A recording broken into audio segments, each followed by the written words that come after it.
Hey, that guy over there just asked for your info, the bartender said, which made me turn and look around. Oh, he's gone. As you can see, I'm sitting at the bar of a five-star resort. No, I'm not rich. Instead, I took out all my savings and decided to splurge them on enjoying every single last day left of my life. It all started months ago. I had this constant aching and exhaustion. I blamed work stress, but my symptoms grew worse. Eventually, I went to the doctor and sat there in stunned shock as I heard the words cancer and progressive. The next few weeks were a whirlwind of hospital appointments and treatments. I had chemo, and my lovely long hair fell out.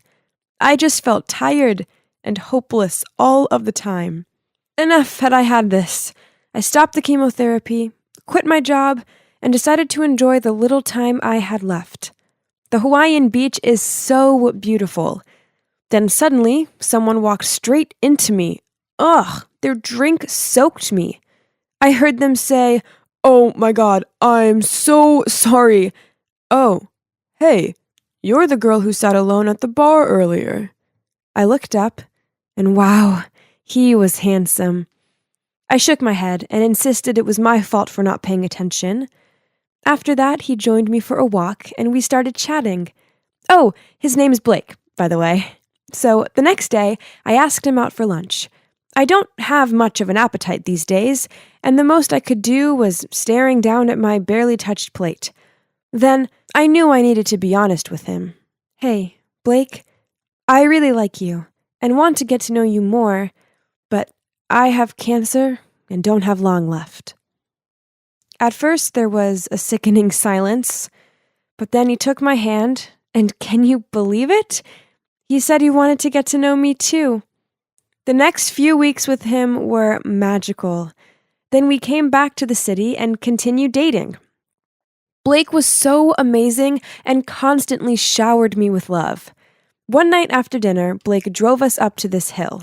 He said he wanted to show me Orion's belt, and it was so romantic. I didn't want to ruin the moment, but there was something I needed to tell him. "Blake, I saw the doctor today. He said that nothing has changed. Although he didn't mention it, I guess I don't really have much time left." My tears streamed down my face. "I've had the best time with you. I really do think I love you." Suddenly, Blake got down on one knee and asked me, "My darling Lucy, will you marry me? This is the least I can do for you." I was speechless, so I nodded and then held him tightly in my arms. I was too happy. I couldn't help sharing our love story on social media. Soon, thousands of people were liking and sharing it, saying what an inspirational couple we were. This was crazy, but amazing. Their support made me feel like I could take on my cancer, the world, everything. I started noticing that Blake was getting a lot of attention from other girls. They knew he was the guy who proposed to the dying girl, so they seemed to flock around him and admire him. Then one day, when we were at the wedding dress store together, I stepped out of the fitting room in this beautiful gown, feeling like a princess. But then I spotted Blake talking to some other girl. She touched his shoulder, and I overheard her say, "Your fiancé is very lucky to have you." Then she leaned in closer to him. "Blake?" I hissed at him. "Baby, how do I look?" He turned away from the girl and stared at me. "Yeah, gorgeous," he awkwardly smiled. I couldn't help but feel terrible.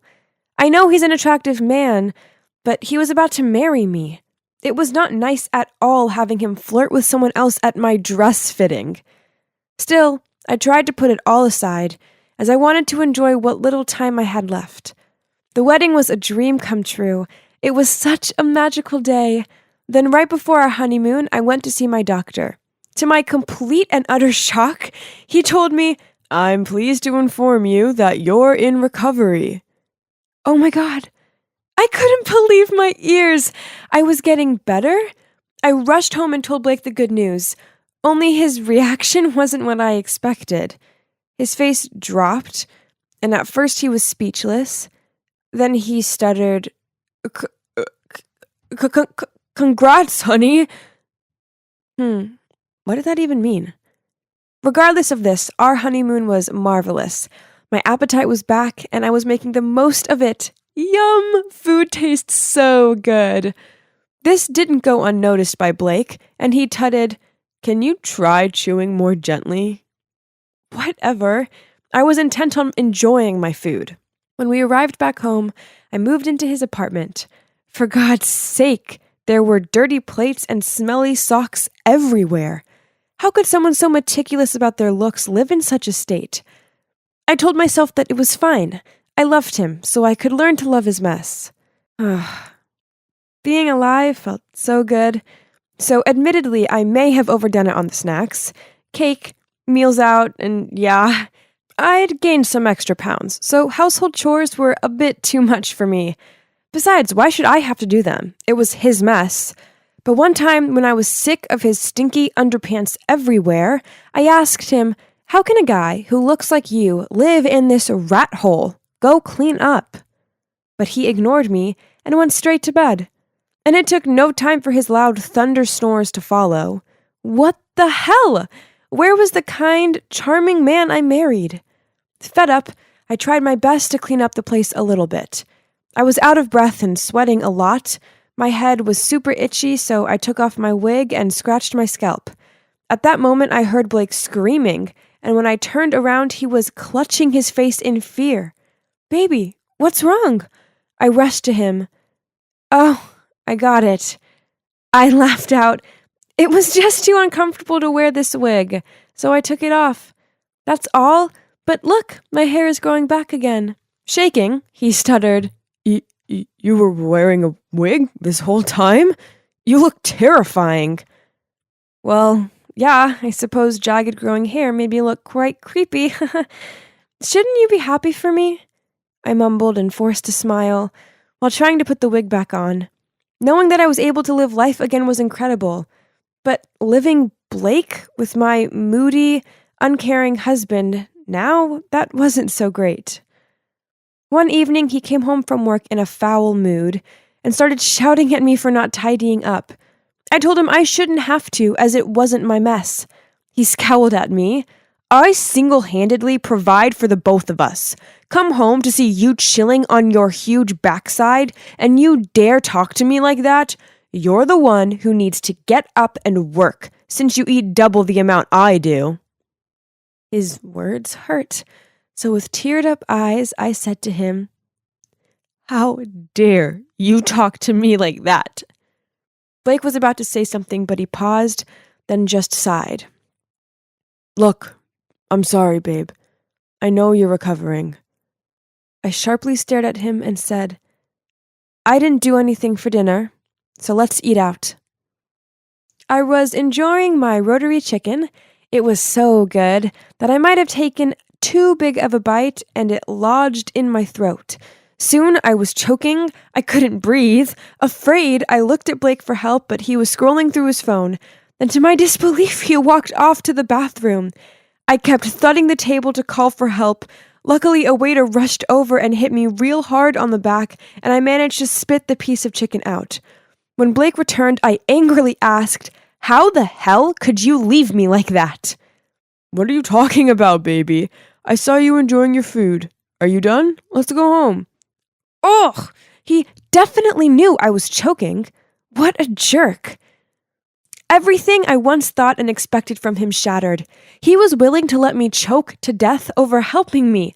The problem was our love story was so famous now, and even though I knew Blake and I couldn't bear each other, the thought of us breaking up and being heckled by others made me feel so sick. I guess I was stuck with him forever. So we had to continue tolerating each other.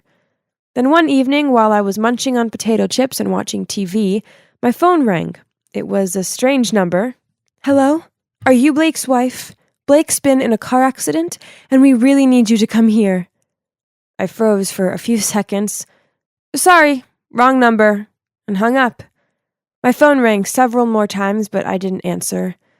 The guilt started to creep up on me, so I grabbed my bag and rushed to the hospital. The nurse told me to sign some papers so Blake could have his surgery. With a pen in hand, I hesitated. "Excuse me, where is the organ donating section?" I asked. "My husband is willing to donate if anything bad happens." "This is not the right time to ask me that question," the nurse yelled at me. Right at that moment, Blake's parents rushed in panicking. I gave them the papers and sneaked back to the apartment. After that, I thought long and hard about our relationship. It had been so passionate at first, but I realized I didn't love him at all, and neither did he. All our decisions were made intensely quickly, based on the idea that I might die later. We were too stubborn to admit defeat and walk away, and now we were miserable. A few weeks later, Blake came home in a wheelchair, and we both sat in awkward silence. Then I broke the ice. That night, when I choked at the restaurant, "Did you ignore me on purpose?" Blake answered me with another question. "Is it true you wanted to donate my organs instead of helping me get my surgery?" I replied, "I'm sorry. That was the only way I could briefly think of to get out of this marriage." He sighed. "I know. Me too. I think we're just too similar, and that's why we don't work." He paused. "I think it's time we put an end to this." So finally, we stopped putting up with each other and filed for divorce. People on social media were furious and posted a lot of venomous comments, such as, "So much for being an inspirational couple," and "This screams out scam marriage to me." I decided to close all of my online accounts. Their opinions don't matter anymore. I have my family's support. That's more important. Surprisingly, I'm still friends with Blake. Hey, we went through a lot together, and he's not all bad. I just never want to live with him ever again. I even met my current boyfriend through Blake, as he introduced me to him. How funny is that? Sometimes things don't work out as planned, but that's okay. Living a lie just to save a bruised ego is much worse. Oh, by the way, this is my real hair. I am now completely healthy. Remember, you only live once. So, make sure you don't waste your time trying to please others, and instead, you embrace life and live it at its best.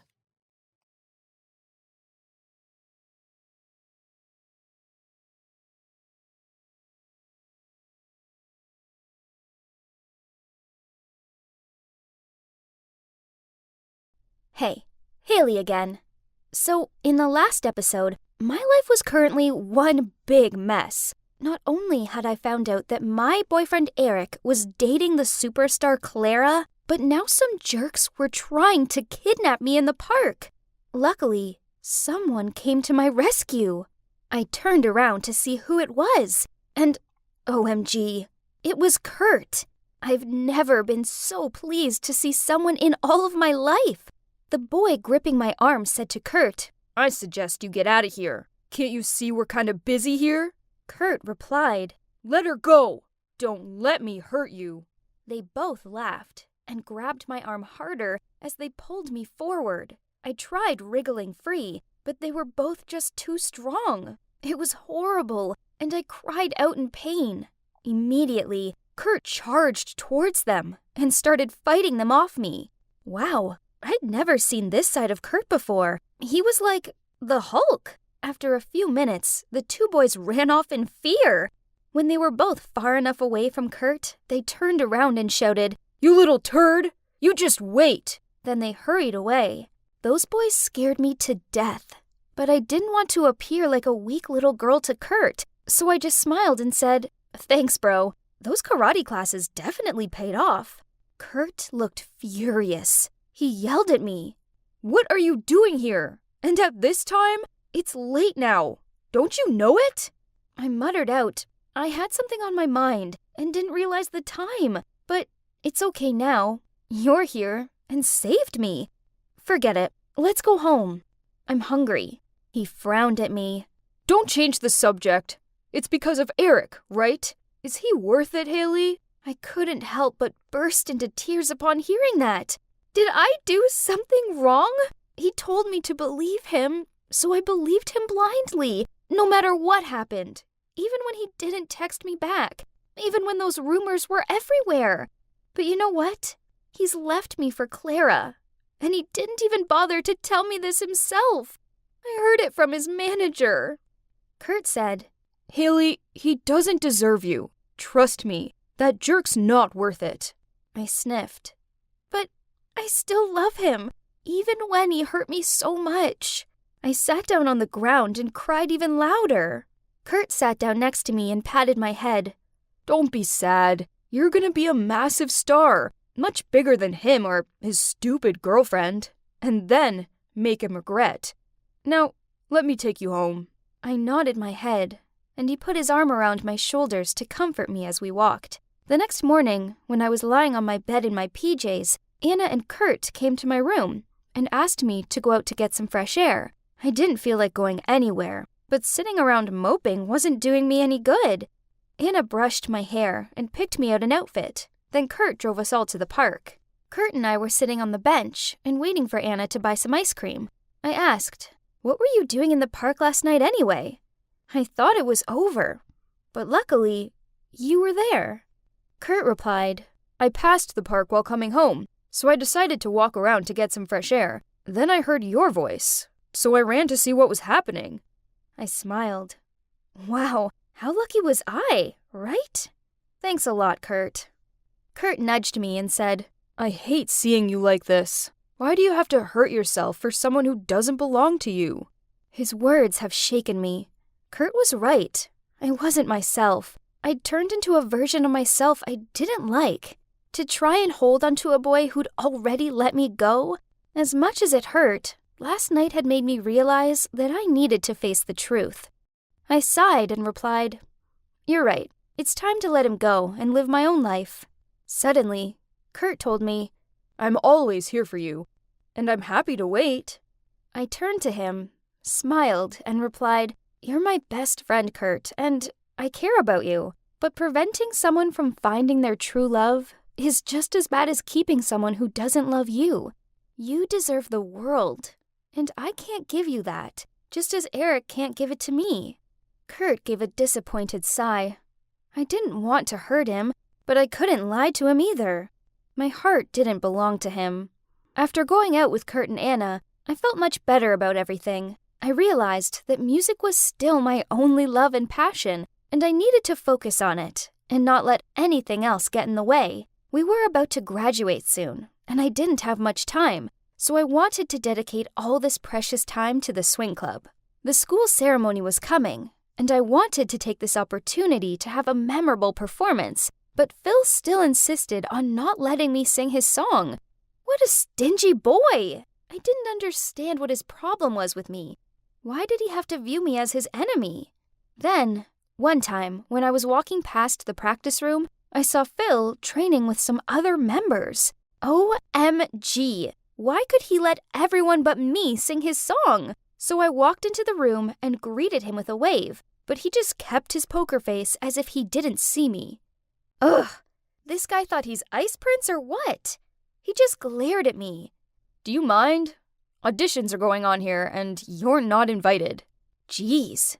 Why was he being like this? He wasn't even giving me a chance. I was about to leave the room when I stopped dead on my feet, then walked right up to him. Yes, actually, I do mind. The least you can do is let me audition. He was silent for a minute. Then he replied, You want to sing my song, right? Fine. But first, you have to rewrite the sheet music of this song 100 times. By practice tomorrow. What? This boy was crazy. He didn't want me to sing his songs, so he thought of this pointless prank? There was no way I would let his wish be fulfilled. So I replied, 100 times, right? Fine by me, but make sure you keep your promise. He thought I couldn't do it, huh? I'll show him who he's messing with. I went home in a rage and started on it right away. It took me all night to write out his song 100 times. By the end of it, the song was completely embedded in my head. Well, it's a good tune at least. The next day in practice, I placed the copies down in front of him. Here are your 100 copies. You can check them if you want. Phil looked at me surprised and sneaked a smile. Unexpectedly, you're quite persistent. So, after copying it 100 times, do you know the reason why I don't let you sing my song? I smirked. Of course, yes. It's because you hate me. Really, really hate me, right? Phil knocked on my head and said, Nah, it's not that. You're so confident in your ability that you always change musical notes or the pitch of the song to the way you want them. You never think about the intention of the composer in every musical note, and I can't accept it. What Phil said surprised me, but also made me feel ashamed. That's true. I have always varied the song in my way, as I believed that it would be better to show my singing ability. But I've never thought about how the songwriters must have felt. Was I too confident? Phil slapped my shoulder and said, Stop thinking. After writing down those notes over and over, I guess every note is in your head, right? If you spontaneously change the song without informing me, there won't be another chance. He left, then turned back and shouted, Tomorrow afternoon, 3 p.m., in the training room. Remember?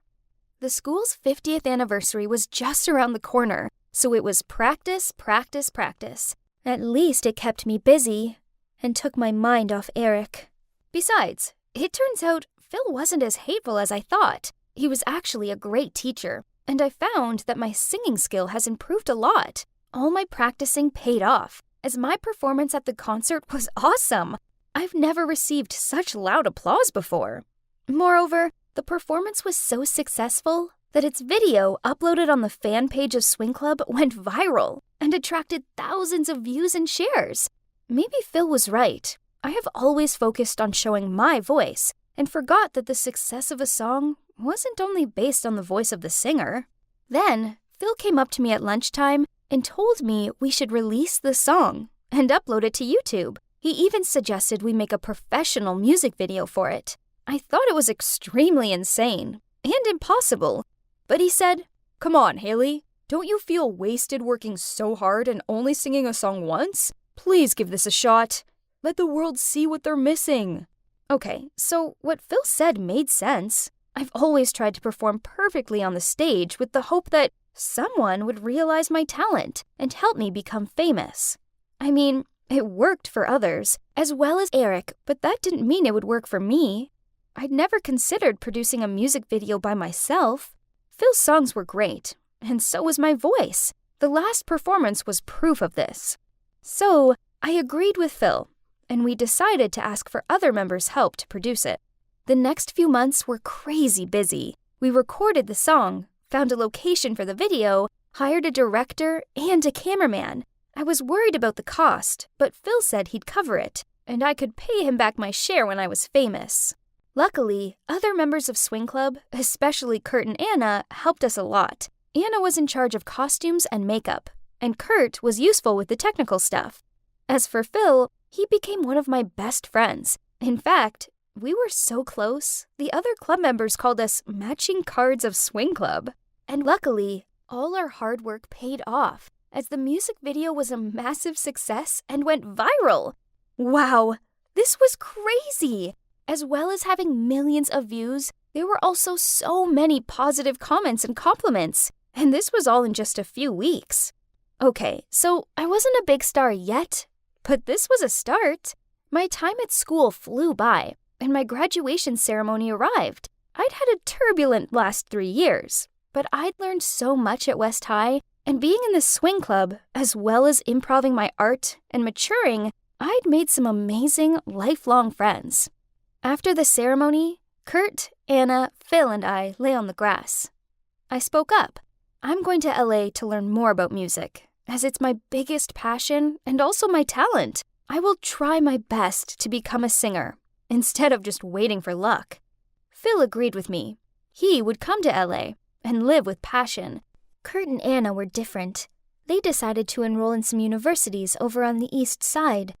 Kurt wanted to step into the musical theater major, and Anna went with the classical music path, so New York was better for them. Everyone had their own plan, and I'm so happy for us all. But suddenly, I thought about Eric. Today was the graduation ceremony, but he was absent. I remembered when we sat together and thought about the future and said that we would enroll in a university that specialized in music in LA and try to become famous singers. But he was already famous and successful. I couldn't help but wonder if our promise of singing on the same stage together would ever be fulfilled.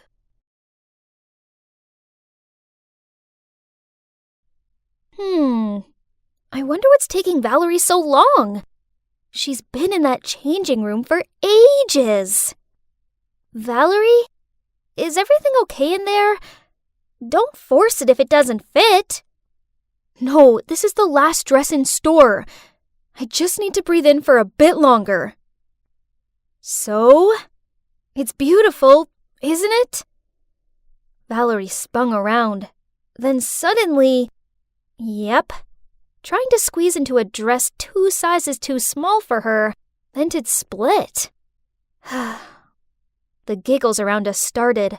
Valerie blushed, hurriedly paid for the dress, and pulled me out of the shop. Why am I so fat? Ugh! I just want to feel pretty on my date. If I was skinny like you, I wouldn't have this problem. Poof! You know, it's not as easy as you think being thin. Yep, you heard me right. Being thin has its downsides. First of all, fashion. My nightmare. I have to wear an extra small size, and the clothes still hang off me. Actually, most of my clothes are from kids' stores, so I feel so untrendy. Then in winter, I have to wear tons of layers just so I don't freeze to death. And in the summer, I can't wear cute clothes as I look like a coat hanger. Not only that, because I'm so skinny, people often ask me to do nonsense stuff. Once, I was studying in my room when suddenly I heard my sister Camilla calling me. She'd forgotten her keys and forced me to climb through her tiny window gap to get them. Seriously, I can't even. Then, on another occasion, Valerie made me crawl into the classroom locker to help her cheat on her Spanish test. Unfortunately, the teacher walked in while this was happening and gave me a week's worth of detentions, of course. Ugh! Oh my god, No Way Home is so good. I literally can't think of one bad thing to say about it.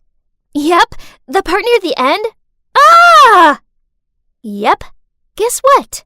I'd managed to trap my foot in a manhole. Man, what rotten luck. I tried pulling my leg free, but it was no use. It wouldn't budge. There I was, freaking out that I'd be stuck here forever, and all my friends could do was huddle together and ask me questions like, Madeline, how on earth did you get your foot in such a small slot? Wow, that's unbelievable. Even Jaden, my bookworm friend, took out a ruler from his backpack and started measuring how wide the slot was. Grr. My dear friends, I'm being stuck down here. Stop gawping and help me. Finally, they tried helping me out, but in the end, we had to call the rescue squad. By this point, a massive crowd had gathered around me, and strangers were filming me. When I was finally free, everyone looked at me and held back their laughter. Even Parker, my crush, was smiling. Geez, this was beyond embarrassing. But a hot guy like Parker would never notice a moving skeleton like me anyway. Don't think like that, Maddie. You're so pretty. Show me some confidence, would you? Valerie said as she nudged my arm. I put the book down and glared at her, and suddenly noticed Parker walking towards our table, smiling. And yep, he said he wanted to sit with us. Even though I was cheering inside of my head, I still had to act composed. And oh my god, can you believe he even said I was cute? After that day, Valerie kept on encouraging me, saying he had definitely given me a green light. So finally, I gathered my courage to write down all my feelings for Parker on a note and clipped it to his notebook. At the end of class that day, he came to my desk and took my hand. Yay! Everything was fine. Great even. Until one day, when the two of us were taking a romantic walk past the Swan Lake, Parker suddenly turned to me and said, "You're so beautiful, Maddie. And if you just put on a few more pounds, I swear you'll be the hottest girl at school." "Yes, I know, but it's hard for me to gain weight." "No big deal. Just leave it to me. I'll fatten you up." I thought Parker was just joking, but it turns out he was being deadly serious. Since that day, every time we went on a date, instead of taking me to the bowling alley and movies as usual, Parker would take me out to eat. I swear I've tried all the restaurants in our town.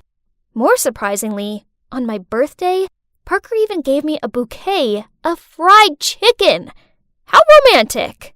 But this didn't change anything, as my weight still stayed the same. Parker was disappointed when he peered over me and saw the scales hadn't budged. Then he sighed out. "How come you and Valerie are friends, but look totally opposite? Here comes our adorable chubby Valerie." What? Parker called Valerie adorable again. This wasn't the first time either. Annoyed, I put down my fork and walked away from them. After that, I started avoiding Valerie. I did homework with other friends, sat with other girls at lunch, and every time I happened to see Valerie, I turned around and walked away. Honestly, I didn't want it to be this way, but just seeing her made me uncomfortable. But I couldn't bear to see my boyfriend call my BFF cute, while he thought I was too skinny. Then summer break finally rolled around. I thought it'd be just me and Parker, but then he went off to a summer camp in Spain. The plan was all ruined. So I spent a whole sunny day inside sulking. "What's wrong? Are you bored because your lover is away? So why don't you take this time to surprise him when he returns?" Surprise? A great idea popped into my head. But how do I get chubby? Easy peasy. Okay, if it's that easy, then show me. Okay, if you do my summer homework for me. What? She's such an opportunist. But I really wanted to pile on the pounds and please Parker. So, without hesitation, I nodded in agreement.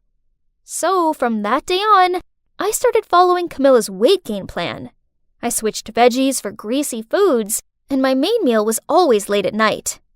I also changed water for milkshakes, but I did have to stop drinking them when the smell of milk alone made me feel sick.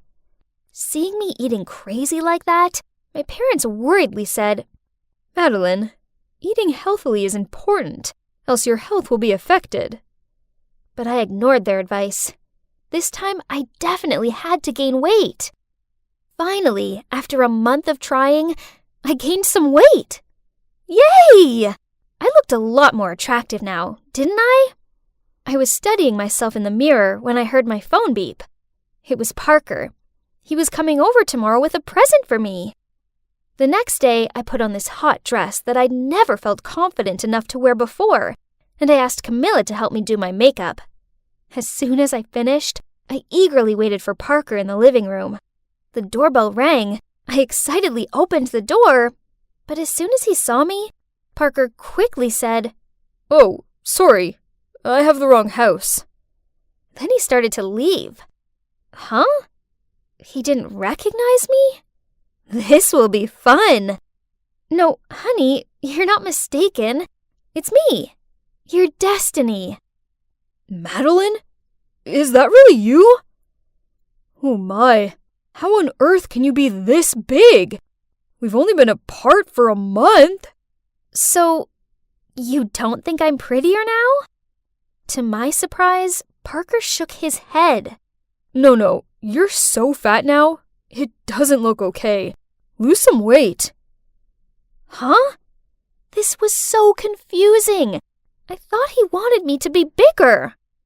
As annoying as this was, I still listened to Parker and tried to lose the weight I'd put on. So it turns out that losing weight is far trickier than it sounds. Actually, it's 1,000,000 times harder to lose it than it is to gain it.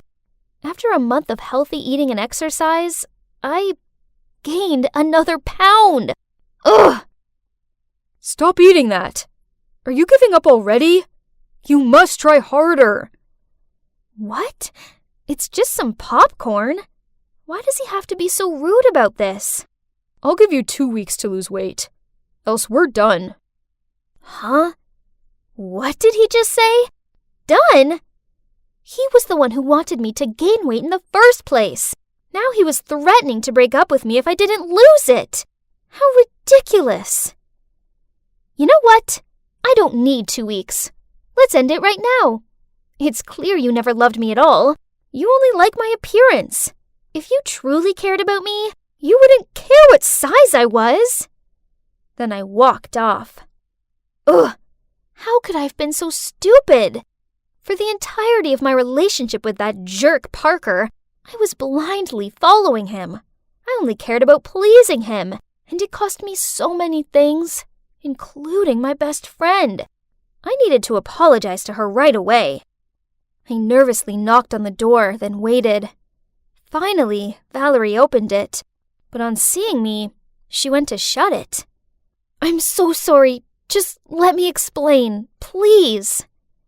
Valerie, I'm so sorry. It was all because I was afraid Parker would leave me for you. But I realize now that he's a massive jerk, and I was an idiot for ever trying to change for him. Jeez, you're crazy. Parker is totally not my type. I scratched my head and told her about how terrible Parker had treated me and how I'd foolishly listened to him.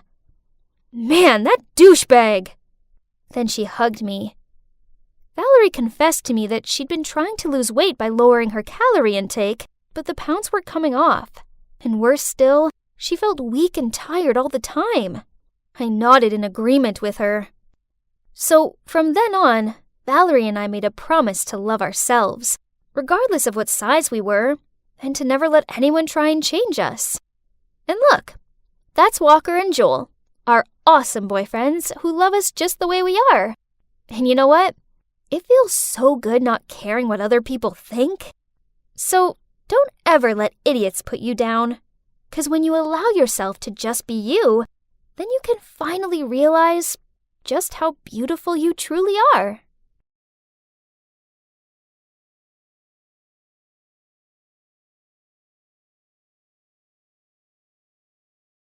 Hey everyone, I'm Ellie, and my genius inventions are set to make me the next Thomas Edison. If you want to see more of my one-of-a-kind inventions, please comment and don't forget to like and subscribe to Animated Story Show.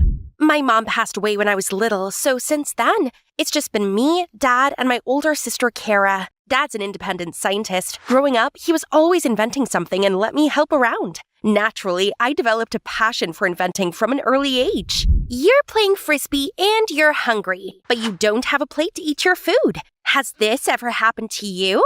No. I present to you the Frisbee food plate.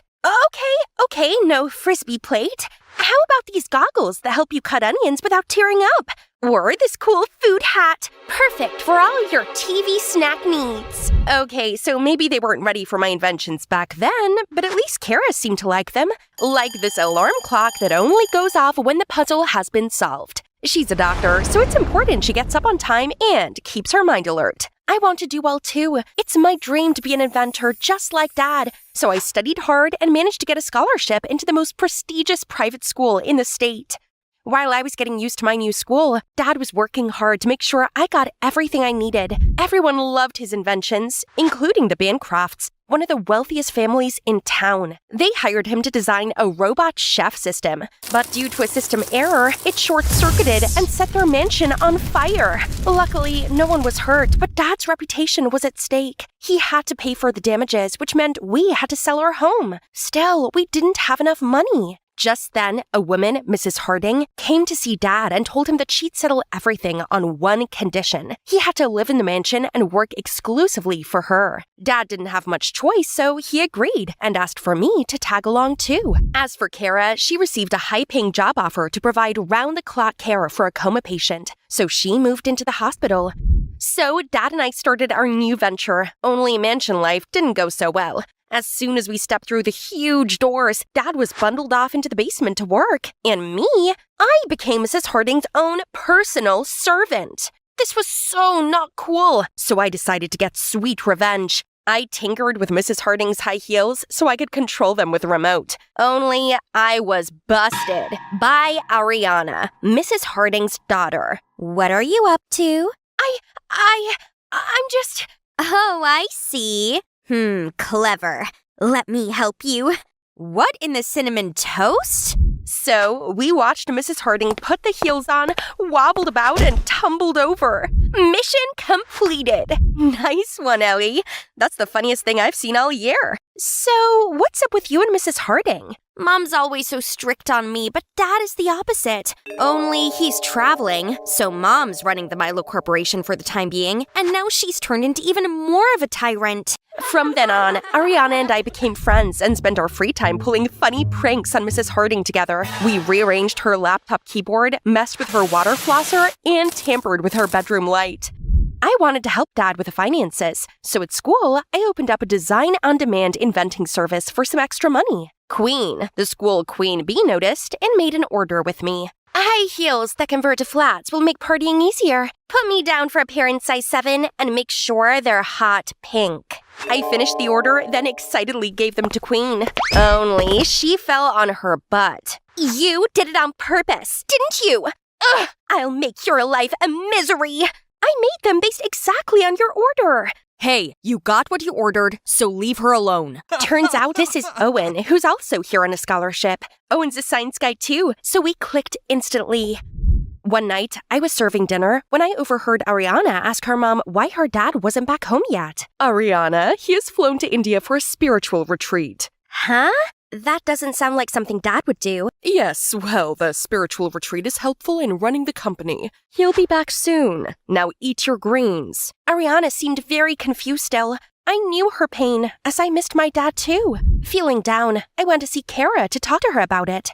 But Kara appeared with 2 giant bodyguards. What's with the walking mountains? My patient is very important, so they're here to ensure information security. It's no big deal, sis. Just pretend they're not there. I felt bad that Kara had to work under such extremes for our family, so I was determined to sell more of my inventions. Everyone knows your inventions suck. Quit clogging up the hallway already. We could come up with better inventions. See, straight A's here. Those mean girls who were always ranking last in class now became top students? Pfft, how you achieve those grades doesn't count. Yeah, they definitely didn't earn those A's themselves. And you, that desperate for money, huh? Well, it's a long story. So I told him about my family's misfortune and how lucky I was to have Ariana as a friend, despite her being the daughter of the Milo Corporation owner. She seems cool. Why don't we invite her to the arcade with us? So the 3 of us went there, and Owen quickly acquainted himself with Ariana. It was good they were getting on, but hello, I was still here. When Ariana went to the restroom, I asked Owen, "So, you like her then?" "Why? You're not jealous, are you?"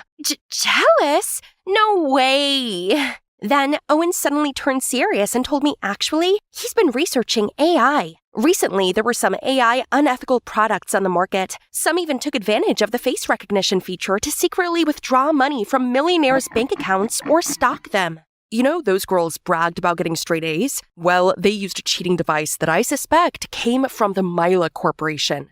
No way! My dad works for Milo. He wouldn't be behind this. He couldn't. I don't know, Ellie. All I know is companies that use science and tech irresponsibly are a big bugbear of mine. And I had no intention of flirting with Ariana. I only approached her to do some more digging. And maybe we could sneak into the basement to talk to your dad about it. It's impossible. It's like Fort Knox. There's a security guard there 24/7. Owen assured me that between us, we'd figure out a way.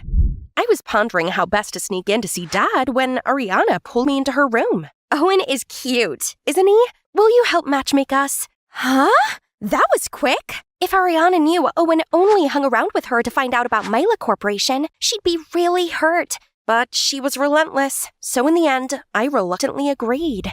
I set up a date for them, but seeing them together sucked, so I decided to tag along. But anyway, the date turned out helpful. Not sure what sweet talk Owen had been saying to Ariana, but she agreed to help me and Owen sneak into the basement. The next day, Ariana helped distract the basement security guards. We sneaked in and found Dad on the floor, unconscious. I rushed to his side and urged Owen to help me carry him out. Mom's home! Help Owen leave first! When Mrs. Harding saw me helping Dad out, she went berserk. How dare you remove him from the basement? He has work to do! I found him passed out. You're overworking him. If you don't let me take him to hospital, I'm suing you for negligence. Mrs. Harding reluctantly gave in and ordered the guards to take us to the hospital. At the hospital, Mrs. Harding kicked me out of the room and insisted on seeing her private doctor. I couldn't believe my eyes when Kara walked in. When Kara finished, she stepped out and told Mrs. Harding, "Mr. Miller's awake. Leave him here and I will care for him alongside the other patient." No! I pay you to focus your care solely on one patient. Miller will be taken elsewhere to rest. So it's Mrs. Harding who hired my sister to care for this mysterious coma patient. I ran to talk to Kara, but Mrs. Harding pulled her away. Fine, I would just have to investigate what she was up to myself. The next day I was by my locker when Owen appeared, so I filled him in on what had happened at the hospital. I took these from the basement. Look, this one has the template for the cheating device Queen and our friends use. So Mrs. Harding hired my dad to make these unethical inventions for illegal profit. I just didn't think he'd ever do something like this. The design's just a portable device that could go through metal detectors. Your dad's a righteous scientist. Mrs. Harding must have pressured him into making this. We'll find proof to prove this. That's right. I have to get my dad out of this. Don't worry. I'm always here for you. We're in this together. Oh, I see. So you two are framing my mom? Ariana, you don't know what's going on. Oh, I don't? Then tell me, is this why you approached me? No, let me explain, Ari. And you let him use me? Ugh, am I a joke to you two? Then she stormed off. What I feared the most had come true. Ariana was furious with us both and ignored us since then. Then, a few days later, a huge news report broke. Science no match for monk life? Mila's CEO, Harry Harding, moves into monastery and leaves $1 million corporation to his wife, Desi Harding. I and Owen were so shocked to hear the news. Just then, Ariana came to tell us Mrs. Harding had been acting odd, so she eavesdropped on our call and heard her mention Mr. Harding, then looked very nervous and shady. Ariana knew something was up, so she paid a private investigator to delve in deeper, and turns out her dad never went to India. And now that he's back, he refused to see me and was all surrounded by bodyguards. That's it. We gotta get to the bottom of it. So the next day, Ariana went inside her mom's room. Mom, you've been so distant lately. Can we spend some time together? Just you and me? While the coast was clear, I sneaked into her office and rummaged around. Using my lockpick, I opened her drawer. Inside was a treatment plan with Mr. Harding's name on it. I went to the hospital with Owen and spoke to Kara about the treatment plan. There was nothing unusual going on. Ellie, go home. Feeling defeated, we left, but then we bumped into a doctor. What is this regimen? It's designed to make the patient's condition worse. We were shot, but before I could ask him any more about it, I saw Kara get into a luxury car and leave. We jumped into a cab and followed her. The car pulled into this heavily guarded mansion. We knew we couldn't get inside by the front, so we sneaked behind the mansion, climbed over the wall, and shuffled along the side of the building. The door was locked, so Owen kept watch while I used my lockpick to enter. We crept across the kitchen, but I accidentally knocked some pan over and made a thump. Who's that? Owen immediately pulled me behind the fridge to hide as the guard shone a flashlight around. Gosh, this tight space made us way too close to each other. I could hear our hearts beating in sync. The guard finally gave up, and we left the room. Suddenly, I spotted Kara turning in the hallway. Follow Kara. I'll stay here and play lookout. As Kara stepped into a room, I saw Mr. Harding lying there. Kara, what's going on? Kara looked surprised seeing me and pulled me to the hall. Ellie, you shouldn't be here. Is that Mr. Harding lying in the room? That's right. Mr. Harding has been in a coma due to an accident during his trip. I was hired by his wife to take care of him. But when he started to recover, Mrs. Harding asked me to put him in a coma for good. I pretended to do as she said, but secretly, I've been helping him. Then who was the man showing up as Ariana's dad before? What on earth do you think you're doing here? Mansion! Go into lockdown! Voice verification not recognized. Surprised, huh? We've reset the system. Now it only responds to me. Seemed like Mrs. Harding had installed an AI system to control the mansion. Luckily, Owen managed to reset it. How could you? Look what else I found in your mansion. You trapped Mr. Miller here and forced him to build a robot to impersonate Ariana's dad without telling him the truth. Dad's also here? And the man showing up as Ariana's dad before was the robot he had created. Restrain them at once. Well, I guess it's time to use my flycatcher. I shot Mrs. Harding and the bodyguards in the eyes. Security, get them! Right then, someone showed up on the yard. I'll distract them with a robot. Those dumb guards mistook the robot for the real Mr. Harding and ran after it. Let's get out of here. Mansion, locked down! The 5 of us ran out of there, while Mrs. Harding and those guards were immediately locked inside. As everyone was back at the mansion, Ariana insisted on me taking her to see her mom. Why, Mom? Why did you do this to Dad? I sacrificed everything for your father, my assets, and my youth. Mila is what it is today because of me. Yet to him, I was nothing more than a housewife. After his accident, I saw means to take back what was rightly mine. If only he ever once listened to me. Poor Ariana. She doesn't deserve any of this. Our family was finally reunited, and Ariana let us stay in her home until we found somewhere else to live. As for Mr. Harding, thanks to Kara's efforts, he regained consciousness and is on his way to making a full recovery. Kara's a great doctor, and I think Dad is a soft spot for her. I'm cool if they, get together. Yeah, I think so too. By the way, I'm sorry about Owen and you. I already forgot about that. You and him are made for each other. I'm out. Oh, there he is. Go get him, girl.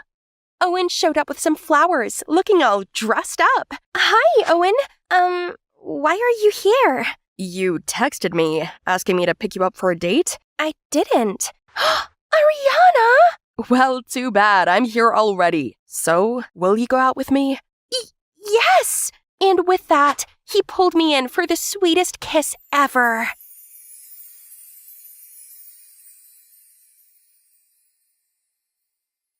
Why is there a hole here? Could it be that the ants did it? What if they're secretly planning an attack on human beings?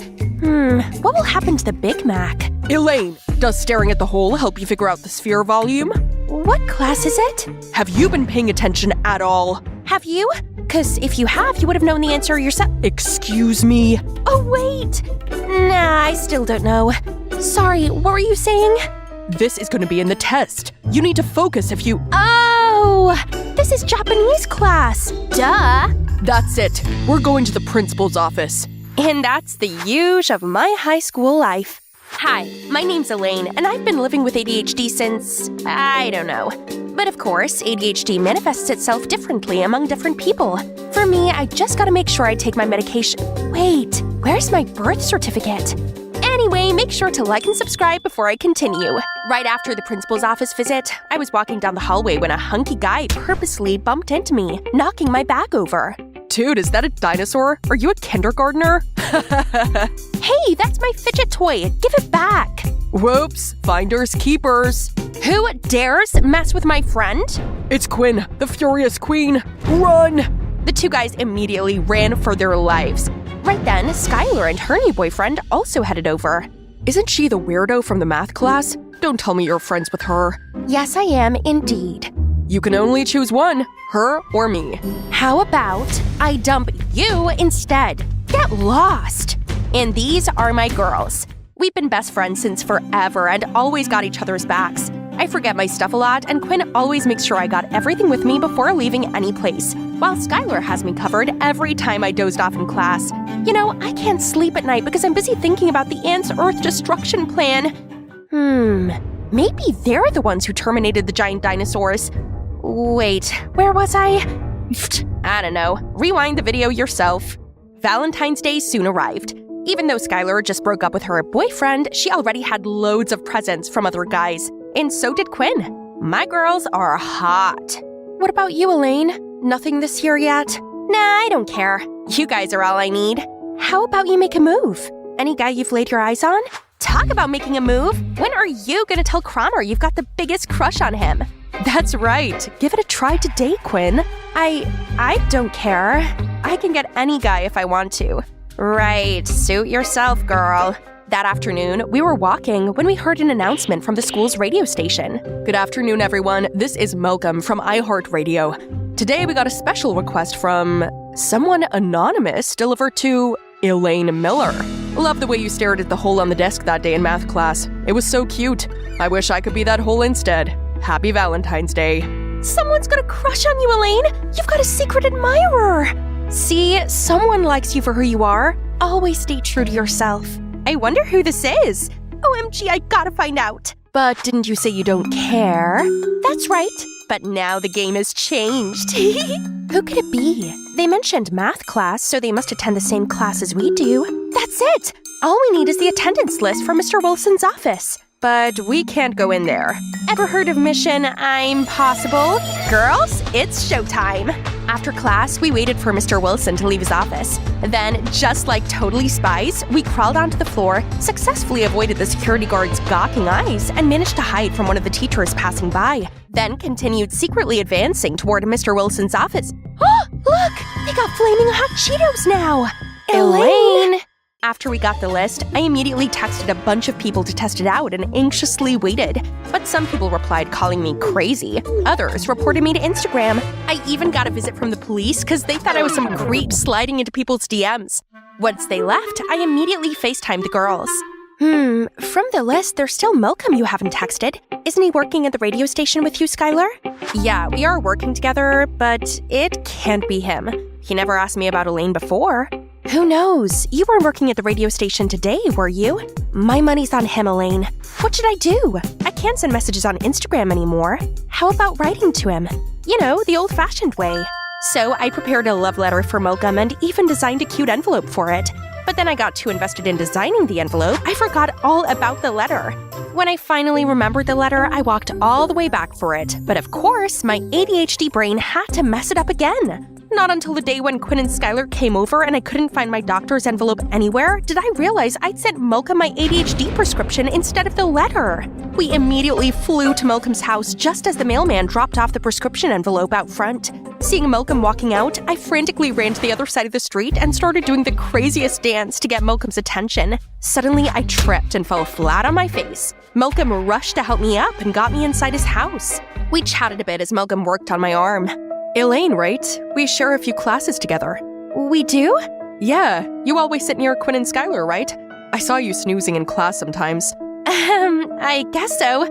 Look, Malcolm, did you give me the message on the radio? Ah, the confession. Well, it's not me. I'm not your secret admirer, but that doesn't mean I don't have a chance, do I? Skylar talks a lot about you, and I've always wanted to talk to you in person. Speaking of Skylar, it's our girls' night tonight. Bye! And thank you. I finally managed to calm my hyperactive heart down when I got back to my room. Is Malcolm the secret admirer? He's not. How embarrassing. See? Told you. We're pretty close. He would have told me already. But he seems to like me. Really? I mean, I saw the way he helped you up when you fell. It can't be. Let's focus on finding your real secret admirer. But that doesn't mean I can't hang out with Malcolm while finding my secret admirer. Turned out we both shared a passion for hip-hop. He can make super catchy beats for me to rap. Just kidding. Animated Story Show wouldn't let me. Comment down below if you want a separate video of me rapping. Since then, we started hanging out more often. Malcolm is such a caring and patient person. Sometimes my ADHD kicked in and I cut him off while he was speaking, but he never got mad and just patiently waited for me to finish. Another time when I was blabbing nonstop about whatever was in my mind, I saw him counting. What are you counting for? How many times you switch topics within 2 minutes? Oh, sorry. No need to. I find it cute, actually. Later on, as we parted ways, I saw Skylar waiting for me, looking a little sad. Hey, what's wrong? I'm gonna be honest with you, because we promised each other. I've actually had a crush on Malcolm ever since we started working together at the radio station.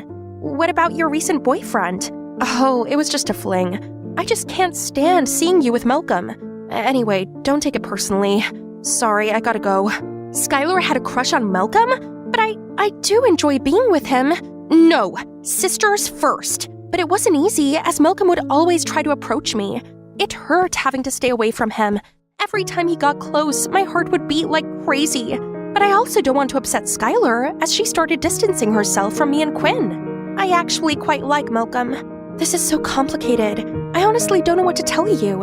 How about you try finding your secret admirer? For real this time. He might be a better suit than Malcolm. The next morning, I found a note in my locker. From your secret admirer. They want to meet me near the fountain. But when I got there, I saw another note asking me to come to the bleacher. This better not be some silly prank. When I arrived, I was shocked to see Cromer sitting there by himself. He can't be behind the notes, right? Guess I'll find out now. Just a little closer. Closer. Suddenly, he looked up and stared straight into the camera. I was about to run when he caught me. Hey, Elaine Miller, right? You could have asked me for a picture. Didn't know you have a thing for me. No, it was an accident. Since then, I made sure to be more discreet to see if Cromer was the secret admirer. But man, it's like this guy got the sixth sense or something. Hey, what's wrong? You look nervous. It's because she likes me. She even tried to take pictures of me, right, Elaine? It's okay. I noticed you watching me recently. Come on, just admit it. I know I'm irresistible. Why are you doing this? You know I like him. No, let me explain. I even thought it was a misunderstanding between you and Skylar. But you know what? Now it seems like you just want to steal from us. Hey, guys, chill out. What's going on? You chill out. Do you even know Elaine said she liked Malcolm too? And now she's also taking Cromer. My Cromer. Hey, about Cromer, it's not what you think. And Malcolm, it's not like you and him are a thing. I have as much of an equal chance as you do, don't you think? Then why were you following him just then? And you even took pictures of him? And we're talking about our chance with Malcolm now? You know it's unfair to me. Unfair? We're always trying to make sure to put you first. But now you think you're the victim? I can't do this anymore. I hope you're happy you got both guys now, best friend. That was too much. They acted as if they took pity on me. I don't need anyone to look after me. I'm all fine by myself. Since we fell out, we're all caught up with our own things. Whenever I passed by Skylar, she just gave me a cold look. Quinn also seemed to have found new joys. I managed to get by just fine, but it felt like something was missing. One time, I was walking when I spotted Skylar and Malcolm surrounded by a crowd. Turned out, Skylar confessed having a crush on Malcolm and asked him out, but he rejected her. The crowd couldn't miss the chance to mock her. Suddenly, I remembered how Skylar used to stand up for me, and I felt so bad for her. So, I decided to defend her this time, but she just ran out of there. I tried to catch up with her, but Skylar wouldn't listen. Suddenly, she crossed the street without looking, and a car came crashing into her. I frantically ran to check on her, and we immediately got her to the ER. Thank God she was fine. Just a couple bruises and scratches, but she refused to let me in. That night, I tried to call Quinn, but it kept sending me to voicemail. But I've made up my mind. I kept ringing her bell and insisted on waiting till she showed up. She finally gave in. Hey, I'm sorry for— Oh, you're sorry for me? No need to take pity on me. Just enjoy your happiness. Malcolm rejected me because he chose you. Happy much? Now just leave me alone, you ruthless, self-centered. Then she slammed the door shut in front of me, leaving me all stunned there. Ha! What a show. This should totally be on Netflix. Cromer? Why are you here? I live right next door, so I see Skylar doesn't want to see you. But I do. Get off of me! I never liked you! Are you playing hard to get now, pretty little thing? Right then, Malcolm appeared out of nowhere and bolted to punch Cromer in the face. Didn't you hear what she said? Leave her alone. Can't believe Quinn and I are arguing because of you, creep. If only Quinn knew who her crush truly was. Quinn likes me?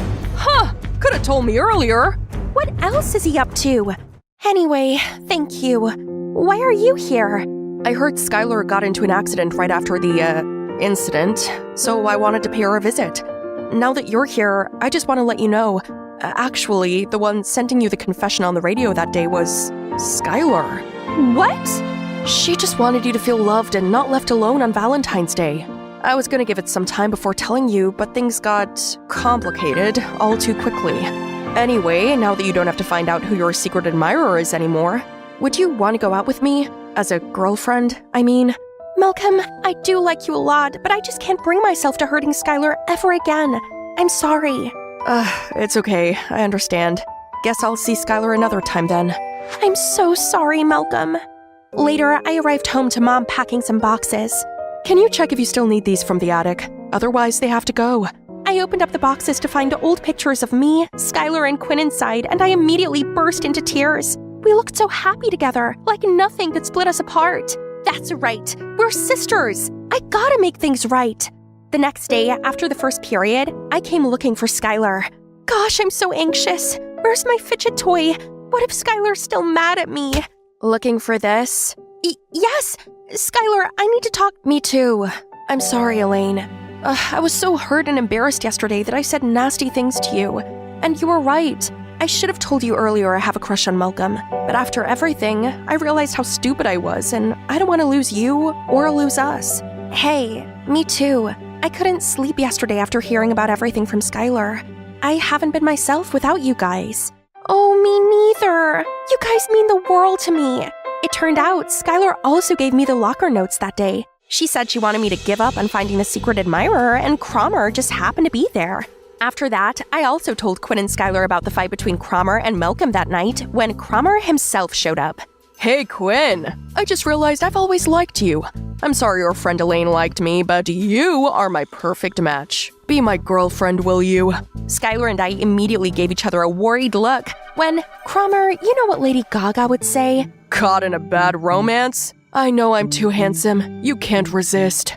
She'd say, women stick together, you jerk. Cromer immediately ran away in embarrassment. What a loser. Oh, by the way, Malcolm left to study abroad today and he sent his goodbye to you. I feel so bad about you and Malcolm. It's okay. Right person, wrong time. From then on, us three were always by each other's side and graduated together. We even went to the same college now and made sure we go to every party together. One night at a music festival, I was waiting for Skylar and Quinn to get back from the restroom when they started playing Kendrick Lamar. Hip-hop would always remind me of someone now. Suddenly, a handkerchief was handed to me. I saw you from afar. Is this the right time to get your number now?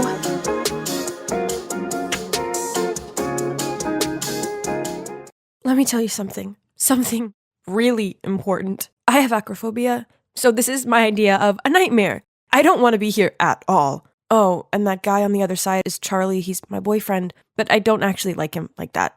So you're probably wondering how I ended up here, 200 meters above the ground and about to make this terrifying leap. Well, let's just start from the beginning. Hi, I'm Luna, a 17-year-old high school girl from a small town in New South Wales. Growing up, I was desperate to please my hardworking single mom. The problem was she was nearly always tired and irritable. So no matter what I said or did, it usually ended up being wrong. The most common words that came out of her mouth were, "If you want me to love you, you have to be nice." I wanted her to love me more than anything else in the world, so I did everything I could to appease her. This led to the need to make everyone happy, and left me with an unfathomable fear of being hated by others. If I made other people happy, then they'd like me, right? So whenever someone asked me to do their homework or cover for them on roll call, I did so without hesitation. And if there's ever an argument or awkward situation, regardless of if I'm to blame or not, I always apologize first.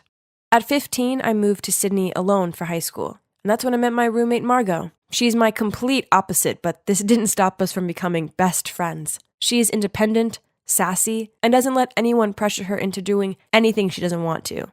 Guys, if I were more like her, I would have been able to avoid a lot of trouble. Once we had a group assignment in biology, and I, by chance, teamed up with these two popular girls. The day before the deadline, they both texted me saying they were sick and asked me to do their parts. This was a lot of work for one person, but I didn't want to upset them, so I agreed. But then, that night, while I was scrolling through Instagram during my brief break after hours of studying, I saw them checking in at a party. What? So they lied to me so they could go out and have fun and left me home alone to do their homework? Oh my, I just want to take this pen and throw it right at their dumb duck faces. How was that cute in anyway? Ugh, but who was I kidding? I knew full well I'd never be able to tell them what I really thought of them. So I picked up the pen and continued my workload meant for 3 people alone.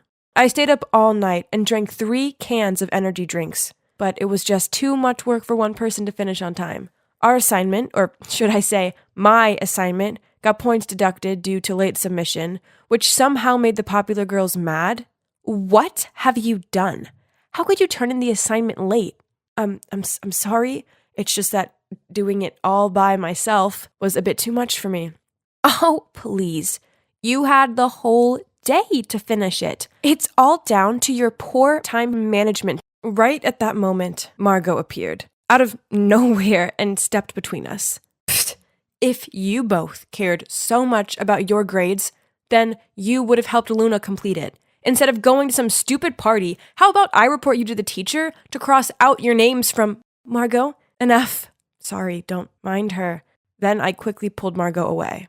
Apologizing to them was a ridiculous thing to do. It wasn't your fault. I know it's not my fault, but there's no point making a scene out of it, right?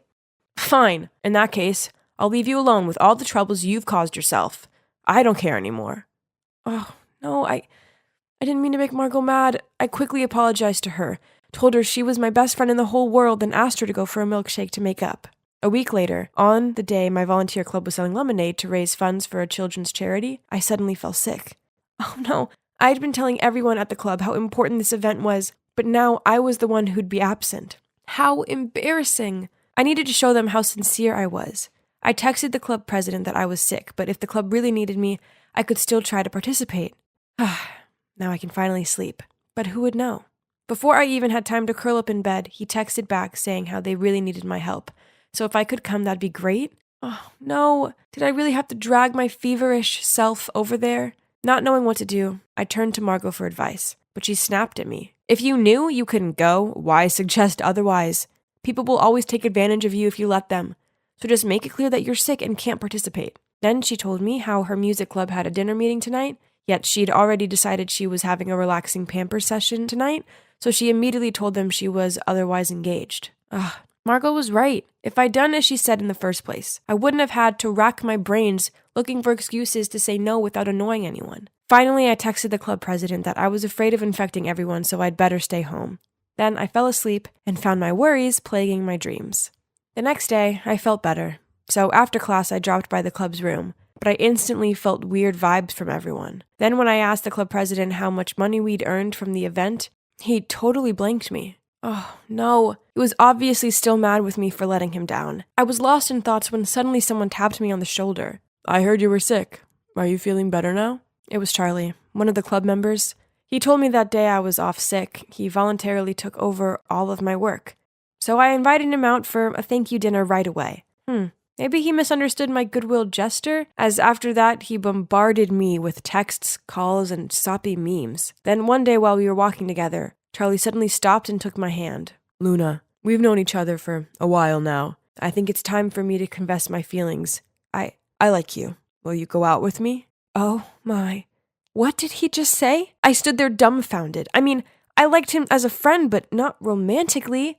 But when I met his expectant gaze, my conscience began to torment me. He was such a nice guy, so how could I say no to him? In the end, I forced a smile, then nodded in agreement. My feelings for him will develop over time, right?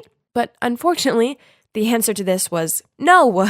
Actually, since we started dating, I found myself liking him even less than before. He does a lot of things that irritate me, such as the time he insisted we wear couple outfits to school. Yeah, slogan shirts with "he's mine, she's mine" printed on them should definitely be left in 2010. Ugh. He smugly ushered me around the school and seemed oblivious to the laughs and points in our direction. If only the ground could just open up and swallow me right away. That evening, noticing how fed up I looked, Margot asked me if everything was going all right between me and Charlie. So I told her everything. I thought she'd get mad at me again, but to my surprise, she just sighed and told me to tell the truth and break up with Charlie before things got too serious. That's the best way to stop both of us from getting hurt. And also, I've heard a lot of bad things about Charlie. People say he's kinda erratic. You better get this over with as soon as possible. Yeah, Margot's right. Next time I saw Charlie, I was ending this once and for all. Turns out I didn't have to wait long, because that Sunday afternoon, Charlie came to pick me up for our date. He told me he had a surprise in store for me, and I was gonna love it. Okay, it sounds like he'd gone to loads of effort, so it was probably best if I left breaking up with him until the journey home. Almost there! Hearing what Charlie said, I looked out the window and, oh my God! Is that a bungee jumping spot? So, long story short, here I am, 200 meters off the ground, my legs trembling like a leaf and my heart thudding like crazy. I was about to cry out of fear when suddenly I heard romantic music playing behind me. I turned around to see Charlie getting down on one knee. Behind him was eagle-eyed staff holding roses and candles while swaying to the music. What's happening? I know we haven't been dating long, but it's clear that we're made for each other. Luna, will you marry me? What? Did I hear him wrong? I mean, I'm only 17. Seeing my puzzled look, Charlie hurriedly said, I know we're still in high school, but don't worry, we can wait till graduation. Then let's have the most wonderful wedding straight after that. This was insane. I stood there, rooted to the floor, not knowing what to do, and seeing everyone watching and waiting made me feel even more pressured. I was trying to figure all this out when Charlie forced the ring on my finger. Oh my God. What should I do? What should I do? Well, in classic me fashion, I didn't do anything. My stupid hand just froze in place. And in the end, it turned out like this. No, I couldn't let this happen.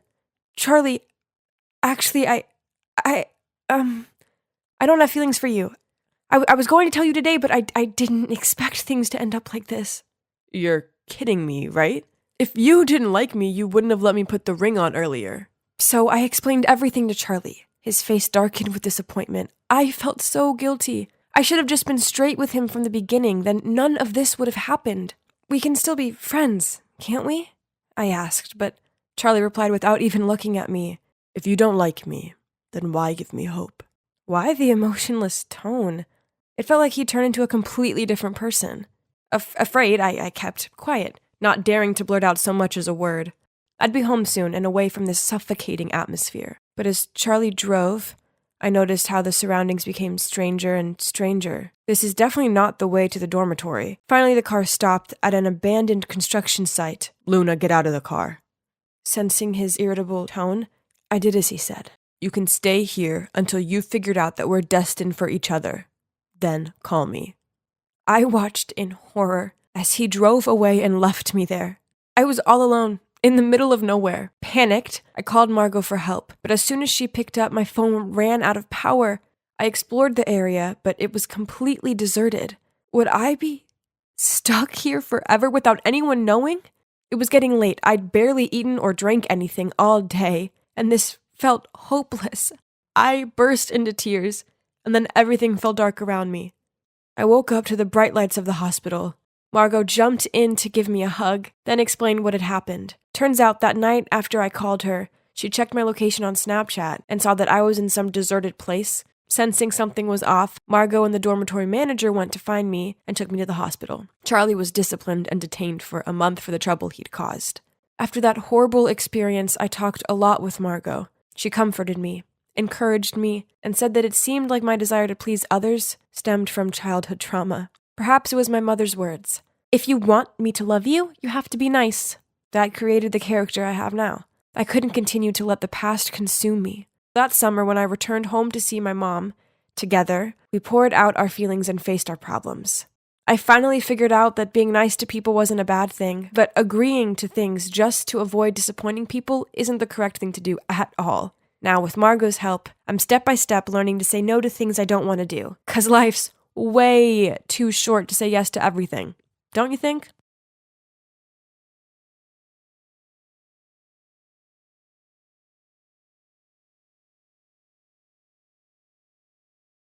It was a regular morning, and I was sorting my books out in my locker when excited screams and cheers distracted me.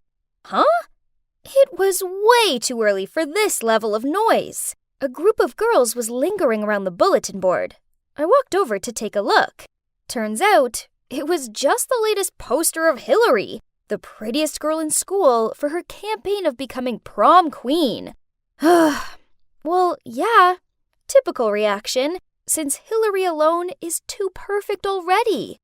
All day, I found myself thinking about the Queen Hillary poster. Oh, I wish I could be as beautiful as she is. I mean, I'm not that ugly, but damn sure I'm not beautiful like her. OMG, look at me. My cheekbones aren't defined enough. My lips aren't pumped enough. My hair is too frizzy. And I literally have to jump on the spot to get myself into my favorite pair of jeans. Ugh, let's face it, I was plain and ordinary, while Hillary, she was oh so beautiful. Mom called me down for dinner, so I sat there glumly twirling my fork around my plate. Mom must have noticed something was up, as frowning she asked me, Sonia, what's wrong? You've barely touched your dinner. I'm not hungry, I sighed out. Anyways, I'm big enough already, and ugly enough. Sweetie, don't be silly. You look lovely. Yeah, right. Mom was only saying that because she felt like she had to. I thanked her for dinner, then went back to my room and scrolled through Hillary's profile. There wasn't one bad picture of her. Not one! She was so flawless, while I was, well, full of flaws. The next day, I was hanging out on the school field with my best friend Sydney and my boyfriend Lucas when Hillary passed by in a stunning dress. Jeez, look how gorgeous she was. Earth to Sonia. Sydney threw a potato chip at me. I turned and gave her a "what was that for" look. She rolled her eyes and continued, "Stop staring at little Miss Popular and pay attention to us. You know, your actual friends. Hello?" Sorry, I sighed. It's just that she looks so pretty in that dress. It's not fair. She doesn't even have to try. Well, on me, it'd look like I was wearing a garbage bag. Stop comparing yourself to her. It's dumb. Yeah, Hillary's Hillary. You are you. And you have your own beauty. I shook my head. Yeah, right. I didn't have any beauty. Instead, I was ordinary, while Hillary was extraordinary. Chemistry was the only class I shared with Hillary, and for that entire 45 minutes, I just couldn't stop staring over at her, transfixed. As the teacher droned on about the periodic table, I daydreamed about how amazing it would be to have hair as glossy, skin as clear as hers. I caught her staring back at me a couple of times, and one time she mouthed, "What?" then rolled her eyes and annoyedly turned away. But still, I couldn't take my eyes off of her. After the lesson, I followed her to her next class, even though it was in a different direction to where I needed to be. I watched on with envy as her boyfriend, Ethan, the captain of the basketball team, looked at her adoringly, and how her pretty friends flocked around her. It must be so awesome to be that perfect. My Hillary obsession continued at home. Each evening, I scrolled through her profile and saved any new pics she'd posted. Then I'd just lay in bed staring at her perfect features and comparing them to my not-so-perfect ones. I even printed out my fave pics of her and framed them on my desk. Then one day, my worst nightmare came true. I was on my way to meet Lucas when I saw him standing in the hallway and talking to Hillary. That's odd. A popular girl like Hillary would never enjoy talking to a normie like him. Oh man, look how Lucas keeps laughing, then giggling. What if Hillary likes him? That kind of girl definitely gets whatever she wants easily. I couldn't watch any more of this, so I sent Sydney an emergency message and rushed off to the bathroom. She found me crying in the cubicle and asked me what was wrong. I told her what had happened and she frowned. Are you insane? Lucas was probably just being polite to her. Geez, he's with you for a reason, so get over this Hillary fixation. It's weird. Why did Sydney have to be so rude? I wanted her support, not her backlash. So I didn't meet up with her after school as planned. Instead, I went straight home and looked through my Hillary photos. I cut out sections of her lips, nose, hair, and stuck them on top of a photo of me. Looking down at it, well, wow, I looked so much better. It was then that I decided I would have a perfect face like her. So clutching the improved photo, I hurried down to my mom and waved it in her face. Look how perfect I'd be if I changed a few things. Please will you lend me the money to pay for surgery? Please? Mom looked horrified. Sonia, you're only 17, and you're already beautiful. You don't need to put yourself through all this pain and risks to look like someone else. I tried explaining to her that I didn't want to continue my life looking as plain and boring as I did, but she didn't listen at first. It took me a lot of time to talk her through, and let's face it, she also has had a nose job before. So what's the big deal about me getting mine fixed too, along with a few more touch-ups? That summer, I lied to Sydney and Lucas that I was spending the whole holiday with my dad and stepmom. I showed the surgeon a photo of Hillary as an example of the results I wanted. So he narrowed my nose, inserted cheek implants to give me a more defined look, and injected my lips with filler. I woke up after surgery in agony. Oh dear God, it hurts! I couldn't talk, and even crying was painful. Worse still, with all the bandages, I resembled an Egyptian mummy. Then, when the bandages were removed, my face was all swollen and puffy, and I had to do these massages to improve my facial muscles again. Pain is beauty, and beauty is pain, isn't it? Mom wasn't exactly impressed with what I did, as I didn't really tell her I would change my entire face. Still, she spent the summer looking after me, even though I did have to put up with her whining and sometimes even tears. Once healed, all that was left to do was have my hair colored and cut like Hillary's, and change my style to match hers. With my new look complete, I looked at the mirror and smiled. Finally, I was beautiful. I returned to school excited for everyone to see my new look, but as I walked through the hallway, everyone stared and gossiped about me. People I didn't know surrounded me and bombarded me with questions such as, "Which parts did you fix? How much? And did it hurt?" Nobody actually complimented me or anything. Then, as I was sorting out my locker, I heard a cough. I looked up to see Sydney standing there with her arms folded. "So, was it worth it?" I wasn't in the mood for this, so I replied, "You can't say anything nice, can you? This is who I am now. I'm being my true self, and I'm happy." "No, this is you trying to be someone you're not." I slammed my locker shut and stormed off. What kind of person doesn't support her own best friend? My day went from bad to worse when I met Lucas at lunch. He glared at me, then angrily said, "Sonia, why? There was nothing wrong with you before, but now you're just a clone of someone else." He went to leave, but I held his arm. "Please, I did this because I want to be more beautiful. For you. I did this for you." Lucas shook his head, then gave a thoughtful sigh. He didn't try to leave after that, but he kept giving me this pitying look. Then, when I was walking to class, a guy ran up behind me and put his arm around my waist. "Hi there, my baby." Startled, I immediately pushed him away. Oh, it was Ethan, Hillary's boyfriend. "What's wrong? But, wait, why does your face look so weird?" I pushed him off me and ran away. OMG! That was horrifying! My heart was still pumping. From then on, people continued to mistake me for Hillary.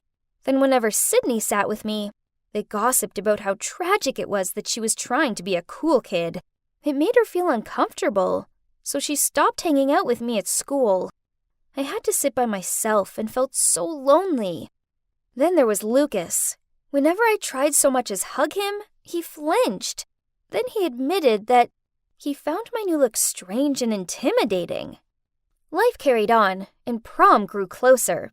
I noticed one of the Queen Hillary posters had been ripped off, and in its place was another poster of a girl named Kim. Geez, this prom queen campaign seems very stressful.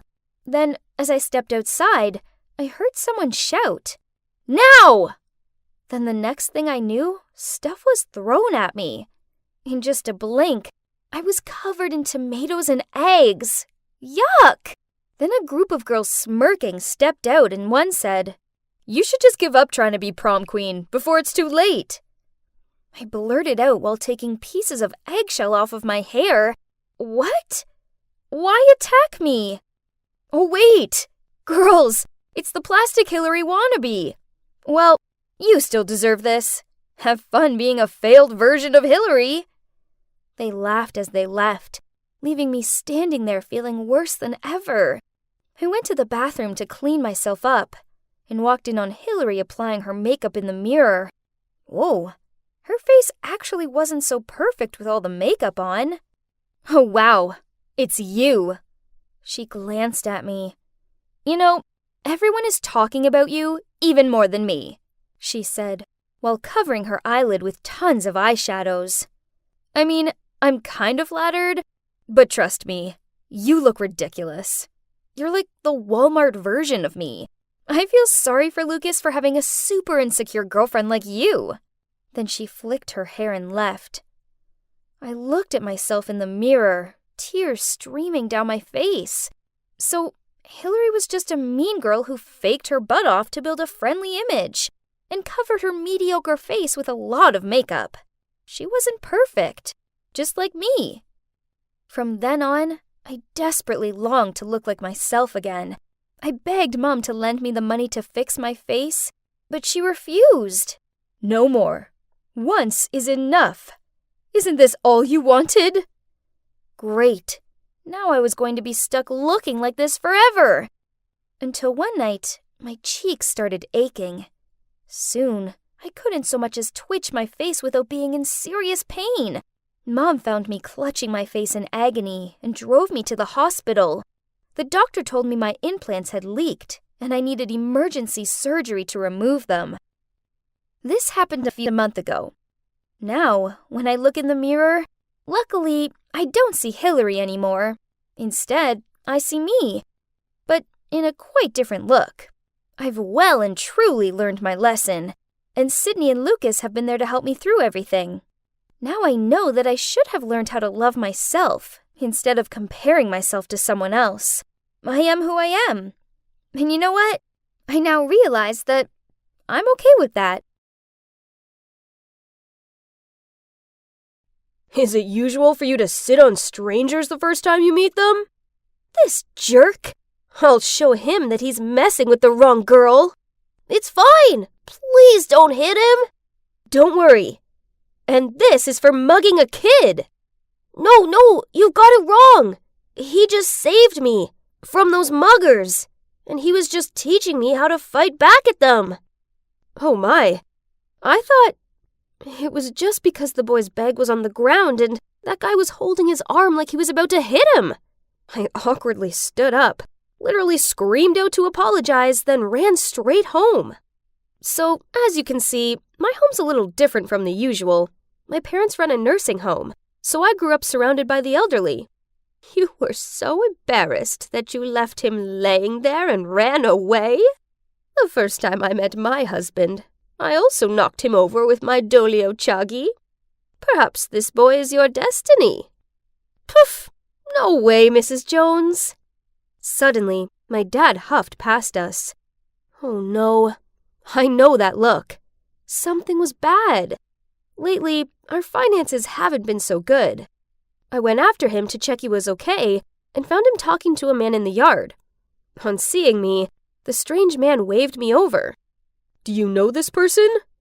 Huh? That was the guy I almost punched earlier. That's right.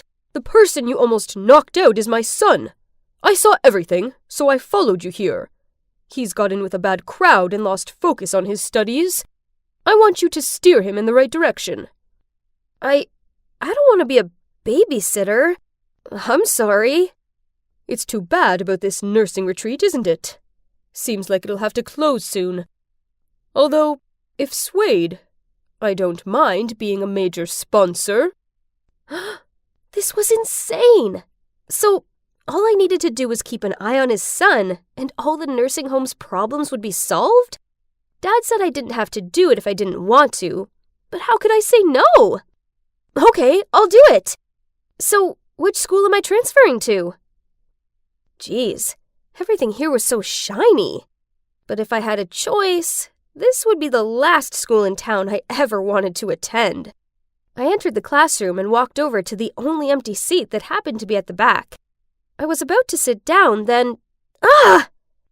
Some dude pulled the chair aside and caused me to fall onto my butt. A hand appeared to pull me up, but as I went to grab it, it immediately drew back.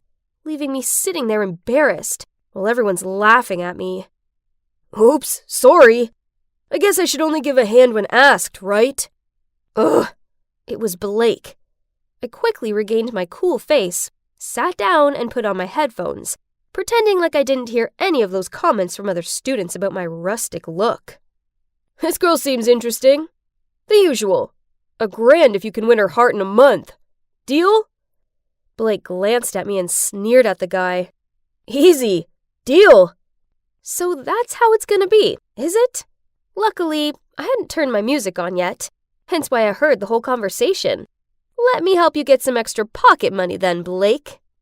And it didn't take him long to start implementing his plan. At lunchtime, he enthusiastically led me to the canteen, guided me to get food, and even asked the lunch lady to get me an extra portion of yogurt. Nice try. I was trying to enjoy my lunch when a shrill voice sounded out. Get up and get me some food. I want a cupcake just like yours. Now! Jeez, why did some girls think it was okay to treat guys like this? Frustrated, I went over there, picked up the cake from that boy's tray, and shoved it into her mouth. There, happy now? Poor thing, your arms must be so broken that you can't get food yourself. Let me feed you then. You're welcome.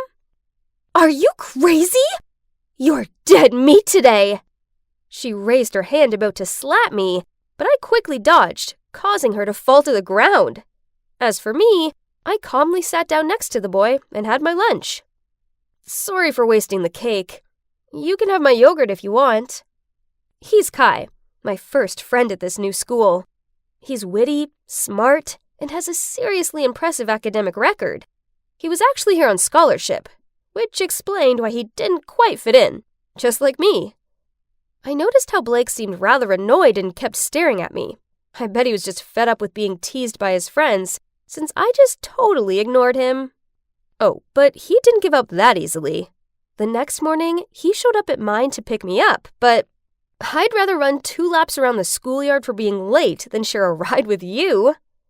Then at school, he tripped me up and then reached out his hand pretending to help. But between you and the floor, I picked the floor. He even waited for me at the school gates with a huge bouquet of roses, but I just took one look at them, then started coughing. Are you allergic to flowers? Nope. I'm allergic to immature and boring people, like you. Then I walked off. Ugh, as if every girl was gonna fall for these lame tricks. This carried on for the next few weeks, but then one time, he approached me in the library while I was studying with Kai and handed me a necklace. I looked at it, then passed it back to him and turned to talk to Kai. Seriously? You're turning me down for this nerd? Kai's smart, gallant, and sophisticated. Unlike you, all you are is a troublemaker. Are you looking down on me? Oh, finally! I was wondering how much longer would it take for you to figure that out. Not to mention, you've not helped once with the English Lit essay. You're in my group, but you probably just think the Grapes of Wrath is a rock band or something. So, if I can finish that essay on my own, will you go on a date with me? Fine, but it has to score an A, else you can forget it. And my trick worked. Blake actually completed the essay on his own. He's smart, but he's neglectful of his studies, and it's made him make mistakes. On being handed back the essay, Blake's face fell. He got a B, and even though he knew it was over, he still stayed in class to reread the teacher's comments. It seemed like this was the first time he actually put in the effort to do something. What's wrong? Still in denial of your failure? Blake turned away without looking at me. The rich boy who lost the game for the first time looked so cute. So I put a gift with a message in it on Blake's desk. Needless to say, he was over the moon. In it was a set of clothes I'd bought for him, and an invitation to a bar at the weekend. Why, you wonder? Oh, you'll see. That Saturday night, Blake showed up in the outfit I had gifted him, and looked anything but pleased. I can't come in wearing this. It's so old-fashioned. My friends will laugh at me. You invited your friends too? To prove that you won the bet, right? If you get that $1,000, will I have a share? You already knew it? I was just joking at first, but now... Let's go inside now. Don't worry, we won't be here for long. I dragged him inside, and immediately, his friends didn't miss the opportunity to tease me. Did the fish get hooked? Yes, I'm trapped. Quickly give him $1,000. His family is bankrupt and in dire need of money. Huh? What? You're lying. Look, he's wearing donated clothes. Even his branded clothes have been liquidated. I winked at Blake, and he immediately reacted. Lend me some money. I need a place to stay, a sports car, and pocket money too. At this point, his friends turned nasty and told him he no longer qualified to be in their group. You didn't have to do that. I already knew they only hung out with me for the money. But that's what people are just like. Why would he think that? He must have never been cared for and loved properly. Get rid of that face. This is a date after all. Let me make it up to you. A bar that matches this outfit. So I dragged Blake to our evening party. I told everyone that I brought a friend to lend a hand, and the elderly immediately made him do all sorts of things. Mrs. Hastings asked him to climb the tree to hang the string lights. Mr. Derbyshire called him to chop wood for the campfire, and Mr. Shaw wanted him to taste his homebrewed beer. Then the next second, Blake's already sitting on the drum throne. It's been a long time since we had a young volunteer. That boy seems fine, doesn't he? I saw the way he looked at you. He's not suitable for me. I shrugged in response to her, and suddenly felt disappointed. Yes, I liked this different side to him, but we were still from different worlds. The next morning at school, I still saw Blake hanging out with his greedy friends. Looks like he hadn't learned his lesson. Frustrated that all my efforts were in vain, I swung open my locker. What was this note? Meet me at the library at 6 p.m. when everyone has left. I have a surprise for you. B. I shouldn't be like this, right? Waiting for him at the library for hours until everyone left, nervous and excited. But as soon as the last person left, the lights suddenly went out, and the library door slammed shut. What's happening? Could it be that the note wasn't from Blake? I screamed out of fear. That's right. I may excel at martial arts, but I hate the dark. With a shaking hand, I dialed the phone to call Blake, and then slumped down in fear and sobbed. At that moment, the sound of the door unlocking startled me. As soon as the door opened, I quickly ran to hug Blake. Are you okay? I can't believe Chloe did this. I told you not to get near them. Huh? This wasn't Blake's voice. Freya, are you okay? Oh my god. It was Kai who opened the door to save me. But I thought that... I quickly let go of him, then ran away in embarrassment. That's strange. When I was in danger, the first person I thought of was Blake. Could it be that I really liked him? At that moment, the phone rang. It was my dad. Mrs. Jones had suffered a heart attack and needed surgery immediately.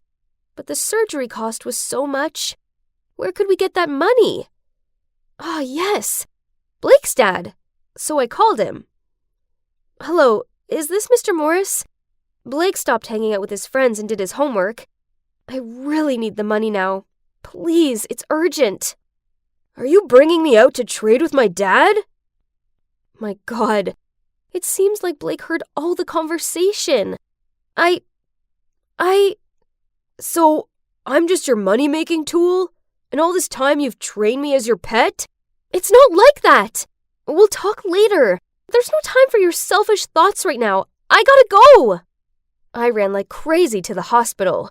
My parents were desperate, and the money hadn't arrived yet. So I called Mr. Morris again. You said Blake had changed. If this is the case, then why did he just get fined for speeding and resisting police? Don't ever call me again.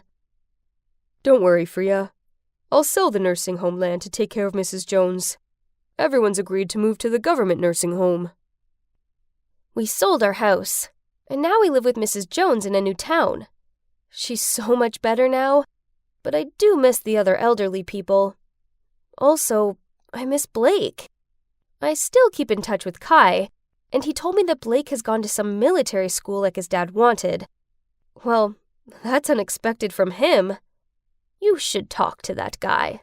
Not about what you did, but confess your feelings to him. That will save you from regrets later. Then she patted me on the shoulder to comfort me. But I really don't have the courage to do it. I was feeling guilty. Mrs. Jones, you have a letter. Freya, look.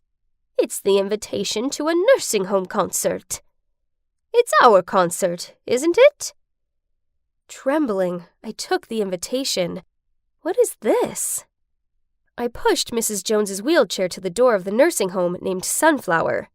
When we walked in, we all burst into tears. Everyone was there. This is all Blake's doing. He's such a kind boy. He found us and built us a dream nursing home. You and Freya were the surprise gift we prepared for him, but as soon as he saw the two of you, he ran away. Hearing that, I rushed to the gate.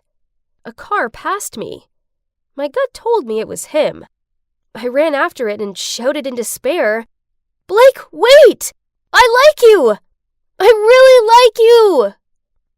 But the car quickly went out of sight. I helplessly slumped down on the street, tears streaming down my face, and I still muttered, "I really do like you." What are you saying? Say it louder. I turned around startled. It was Blake. He was in his military uniform and smiling at me fondly.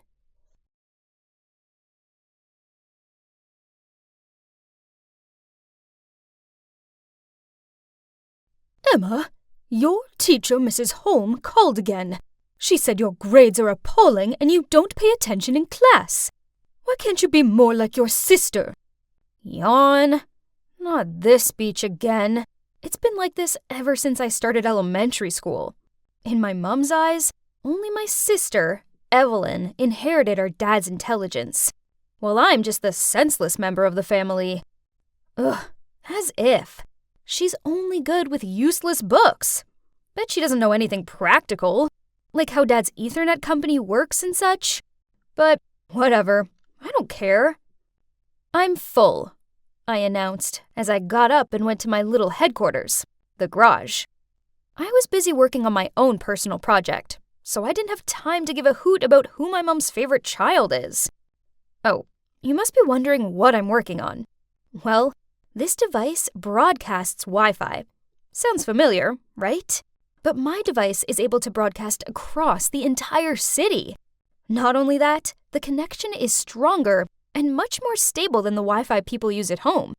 And it's more convenient without all the cables and stuff. This is without a doubt my proudest work ever.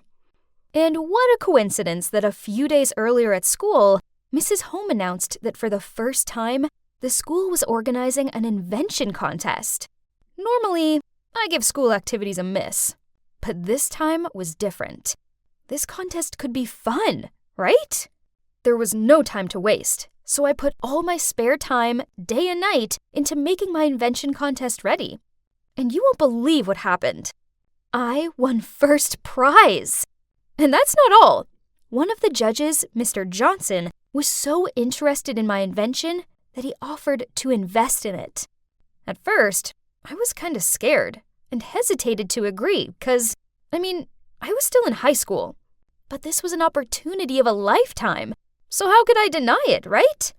So after that, Mr. Johnson sorted out a manufacturing company and office space for me downtown. This is cool, but I prefer to work in my garage. It's just more convenient that way, with me still being at school and all. I upgraded my device and launched it to the public. And you know what? It was a huge success. Pretty much everybody in the city got rid of their old, laggy Wi-Fi devices and accessed mine. Then one day, I got a call from the local news channel asking to interview me and my family at home. Oh my god, yes! Oh, there's just one snag. I hadn't told my family about it yet because, I don't know. Maybe I just know there's no way they'd believe me? Like the time I got an A in my physics exam, and my mom instantly asked if I cheated. But, well, whatever. This is much bigger than that. So I quickly ran downstairs to the living room and excitedly told my family that the invention benefiting the town was mine. But Mum and Evelyn burst out laughing. So you're telling me that this Wi-Fi, which is broadcasting across the entire city, is your invention? Yeah, Mum, it's mine. Then Mum and Evelyn laughed even louder. Honey, it's bad enough you're failing at school. Please don't start lying. Ugh, forget about it. Why did I even try? Then, the morning after, when the doorbell rang, my mom opened it and saw a reporter and a cameraman. She couldn't believe her eyes. Mum and Evelyn exchanged panicked looks, then rushed upstairs to prepare. It was so hilarious. The hysterics continued as they interviewed my parents. I watched my nervous, sweaty dad stand there like an awkward statue, while Mom began bragging about me like, as soon as Emma was born, I knew she was a genius like her dad. I always encourage her to pursue her dreams. Jeez, and the Oscar goes to my mom. I didn't know she could act that well. To be honest, since I could remember, Mom never said anything nice about me. Ever. But now that she knew I was the mastermind behind the town's Wi-Fi, she would probably treat me differently, right? Wrong. Then one night I came downstairs for a glass of milk and overheard Mom and Dad talking in the living room. Emma is such a selfish child. How badly will this affect your business? The truth is, the company's going through tough times. But don't worry, we're trying everything we can. Huh? Did I do something? And what's wrong with Dad's company? I tried to eavesdrop more, but suddenly I heard my dad standing up from the couch, so I quickly ran upstairs to my room. The next day, Dad forgot to take his lunch with him to work, so Mom asked me to take it over. But when I got to his company floor, it was deserted. Huh? Where was everybody? Did everybody get a day off or something? But that couldn't be it, right? That evening, over dinner, I asked Dad. I went to your office at midday, but not a single person was there. What's going on? Mom suddenly put her cutlery down and gave Dad a shocked look. Is what Emma just said true? Dad lowered his head and sighed out. Yes, it's true. I temporarily shut the company last week. I didn't want you all to worry, so I didn't tell you. I'm sorry. What? How could you? You said you would fix it. That's when it hit me. But I deeply prayed it wasn't the truth. So I asked him, is it because of my device? Dad didn't answer me. He just glared sadly down at his dinner. But I knew what his silence meant. I was right. Suddenly, Evelyn stood up and screamed in my face. It's all your fault! You invented that stupid device, and now Dad's business is at stake. That's so typical of you. You never think before you act. Then she stomped off upstairs. I just sat there speechless. I just wanted my family to be proud of me, but instead, it seemed like they despised me more than ever. Then Dad turned to me and softly said, Emma, this isn't your fault. I was kind of waiting for my mom to say something, anything at all, but she didn't. She just cleaned up the table. I felt really bad about what happened to Dad. But hey, now I had to work even harder so I could provide for my family, right? After that, Mom completely ghosted me. As for my sister, whenever our paths crossed, she gave me a dagger look and muttered out mean comments like, let's see how long it takes for your precious business to fail. I tried to ignore her, but then she took it too far. One Sunday, I was in my garage working away when suddenly I heard loud noises coming from outside. I opened the garage door to see a crowd of people holding signs saying, we lost our jobs because of you, and no job, no future. My God, they were protesters. I think they were from my dad's office. Wait a minute. I spotted a familiar face. Evelyn? She was holding a big sign saying, "My dad lost his job because of you." Eventually, Dad came out and dispersed the crowd. Then he called an emergency family meeting. "How could you do that to me?" The correct question would be, how could you do that to Dad? Thanks to you, dozens of people have lost their jobs. You're making people's lives miserable. Enough, both of you. Evelyn, what you did was wrong. Families are supposed to support each other. But Dad, Didn't you just hear what I said? Evelyn gave me a dirty look. Then she ran off to her room. I looked at Mum, who was leaning against the wall with her arms folded. Did she agree with what Evelyn did? Or was she on my side? My God, please say something. But to my surprise, after that, my mother started talking to me again, and she was actually being nice. She even started cleaning my room and workspace. Whoa, this was new. Had she finally accepted me? Then one day, I received tons of emails complaining about my Wi-Fi. It took me all day, but I finally found the cause of the problem. My laptop. Somebody had tampered with it. It didn't take a genius to figure out who it was. Evelyn, duh. But I needed proof, so I set up a trap. The next evening, when everybody was having dinner, I ran downstairs, quickly grabbed a piece of bread and said, "I need to go run some errands. Oh, and can you please stay out of the garage, as I'm uploading some important files?" Mum and Dad nodded and smiled at me. Evelyn, on the other hand, just rolled her eyes and continued eating. Well, at least I knew my plan was in motion. I walked outside and hid behind the bushes. So, what's my plan, you ask? Well, I set up my laptop so that when anyone opened it, it would automatically send a notification to my phone and turn on the camera so I could see who it was. I waited for an hour, but still nothing.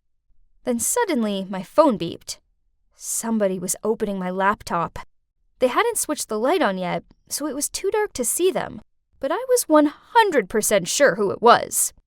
Time to expose. What are you doing sneaking out here? Evelyn? What was she doing out here?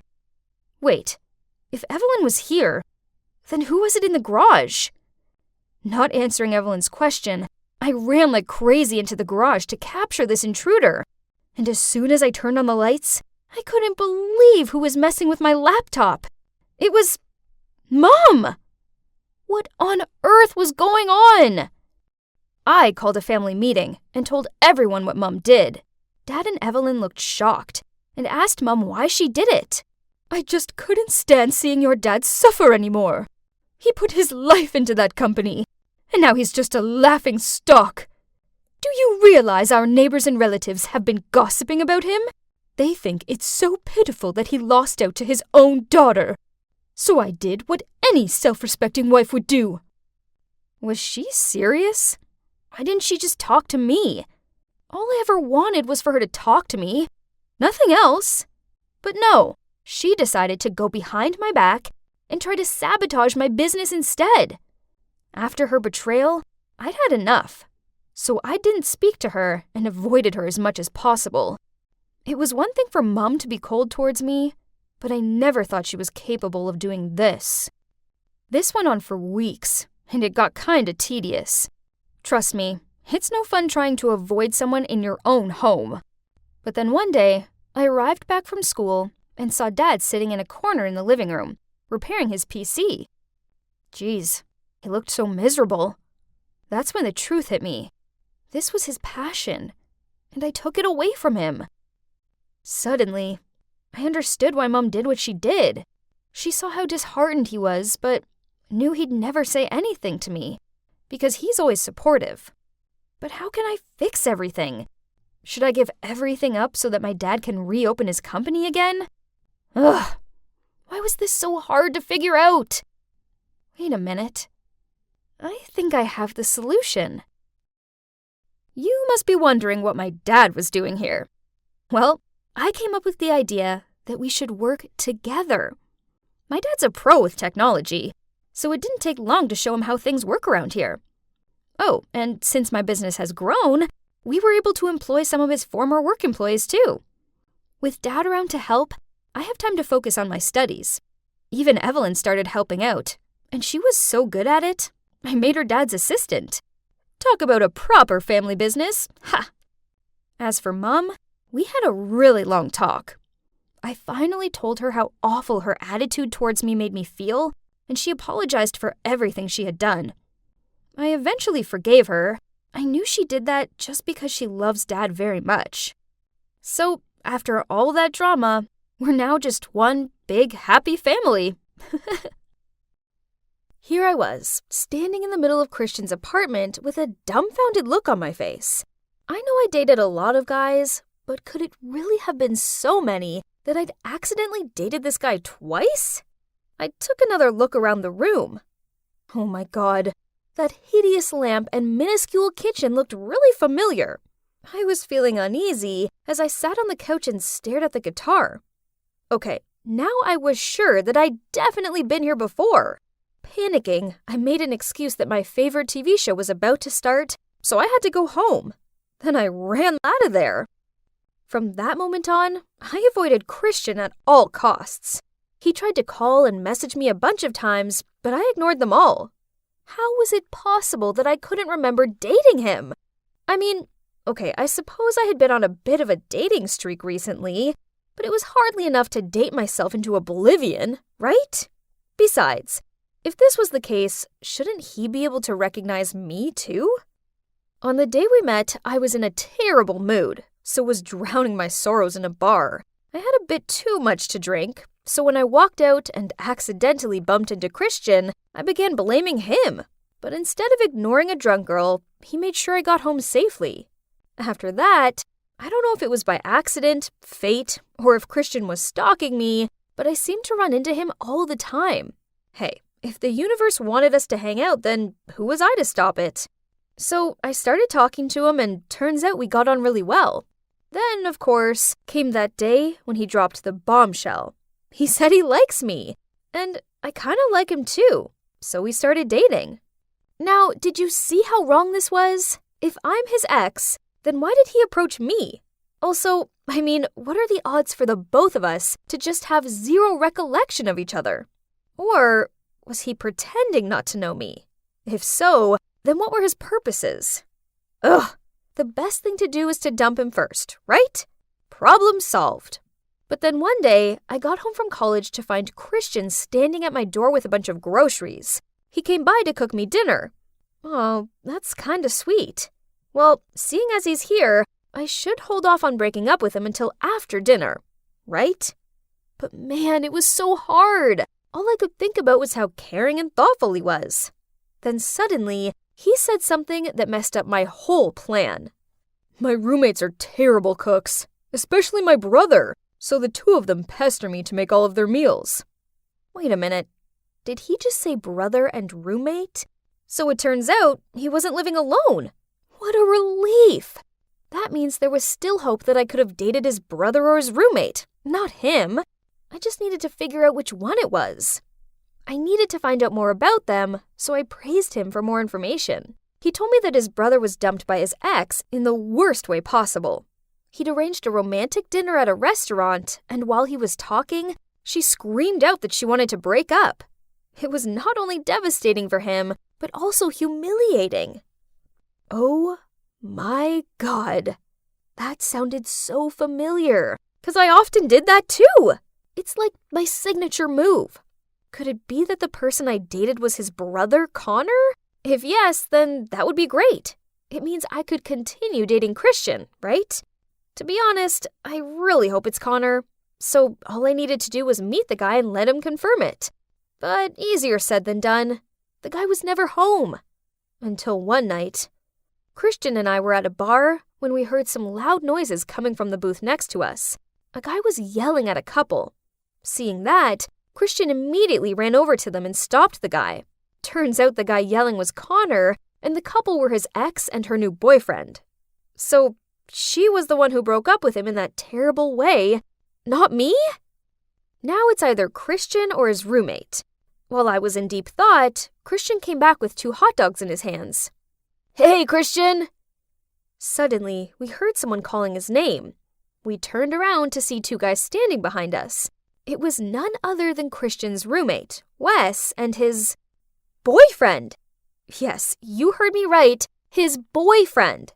So that means I didn't date him either? After that, I couldn't pay attention to the game anymore. In what way could this all make sense? But wait, maybe I was wrong. I mean, many apartments look the same, don't they? Seeing me zoning out, Christian nudged my arm, then handed me a hot dog. I thanked him and was about to take it when he snatched it back. Oh wait, you hate ketchup, 'cause you always get ketchup stains on your clothes. Here, take this one. What did you just say? How did you know that? Oh, you did tell me once, don't you remember? I just gave an awkward smile. I'm 100% sure I hadn't told him that. So, there's no denying, Christian is my ex-boyfriend. It's settled. I'm breaking up with him. That night, I couldn't sleep, as all I could think about was Christian. He obviously remembered me because he knew about the ketchup thing. But why the act? Oh my, he definitely wants revenge. I'm sure of it. But, why did this suck so much? He was just some guy. I could find another boyfriend easy enough, right? But chances are, they wouldn't be as sweet and caring as Christian was. One time when I was stressing out about my essay, he stayed up late so he could read it through for me and point out any typos. And whenever I was feeling down, he would send me a cake. Sometimes a box of donuts with a little note to cheer me up. I was definitely going to miss his cute ways, but I couldn't do this anymore. He had to go. So the next day, when I met Christian for lunch, I decided to take the opportunity to break up with him. But before I could say anything, we ran into a guy who claimed to know me. Oh my god, is that you, Sadie? Huh? Who is he? Oliver? My god, long time no see. You know Sadie? Christian? Hey, what a small world. Yeah, we used to date. My god. Guys, this is Oliver, who happened to be Christian's former roommate, which, apparently, my ex. He used to live with Christian before Wes moved in. So that means, hooray! Christian wasn't my ex and wasn't longing for revenge. Yay! Although, it's kind of weird that Oliver didn't look at all familiar to me. Maybe I really did need to stop dating so much. This is crazy, but it made me realize something. I really had fallen for Christian. So I decided to set up a romantic dinner in a nice restaurant so I could tell him. Christian, I can't believe I'm saying this, but I love you. I eagerly awaited for him to say it back, but no. Instead, he burst out laughing. Huh? And that's when everything came to light. Guess what? Christian really is my ex. When we were at the basketball match, I made a big mistake with the ketchup thing. I sensed you were sus, so I asked Oliver to pretend to be your ex. And it worked. But why? What did I do to you to deserve that? Oh wow, you really don't remember, huh? Well, just proves what a terrible person you are. You don't care what love is. You just like to mess with people's feelings, then move on to your next victim. Well, let me refresh your memory. We used to be a happy couple. Until one day you decided to end things without even an explanation. Right when I was having the hardest time. Things didn't go well at work and my mom was sick in the hospital. Did you know how heartbroken it made me feel? Then a month ago, when I saw you dump that guy in public, then walk past me without even recognizing me, I knew everything was a joke to you.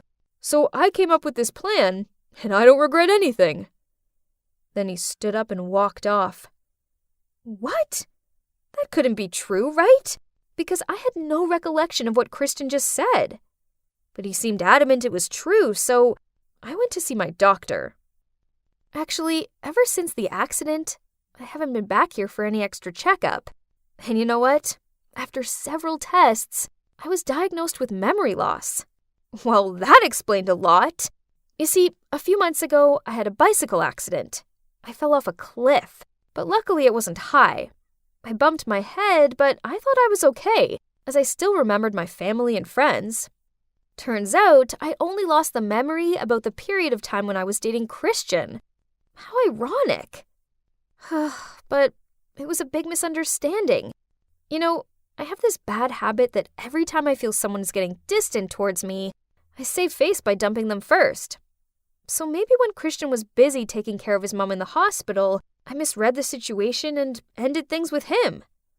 Ugh, he was right. I am a horrible person.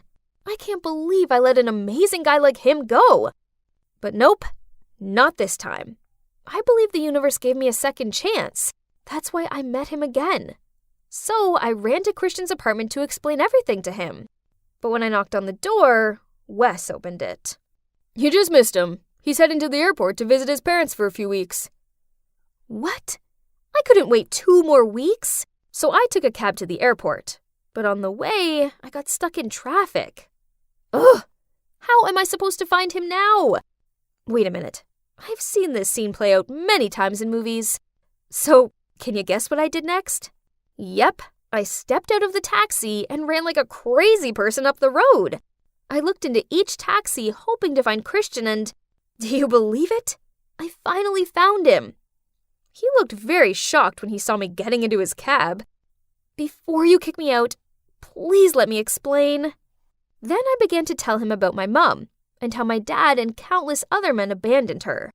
I was left terrified of being abandoned by someone I love, so my own irrational fear meant that when Christian was busy taking care of his sick mom, I thought it was a sign that he was about to dump me. So I ended things first with him. It's not because you didn't mean anything to me. On the contrary, you made me feel safe.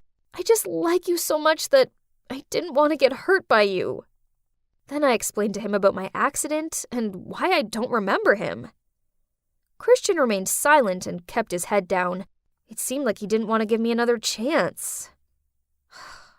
I tried, but I couldn't make him forgive me. So, feeling glum, I opened the car door to get out. But Christian took my hand and said, Sadie, I have missed you. Okay, fine. Let's give it another try. So that was it. Christian gave me a second. Oh, wait. Actually, it's the 3rd chance. And can you guess what we did next? Well, I'm now sitting at the airport with Christian, waiting for our flight to his hometown to meet his parents. I would be lying if I said I wasn't nervous. Wish me luck!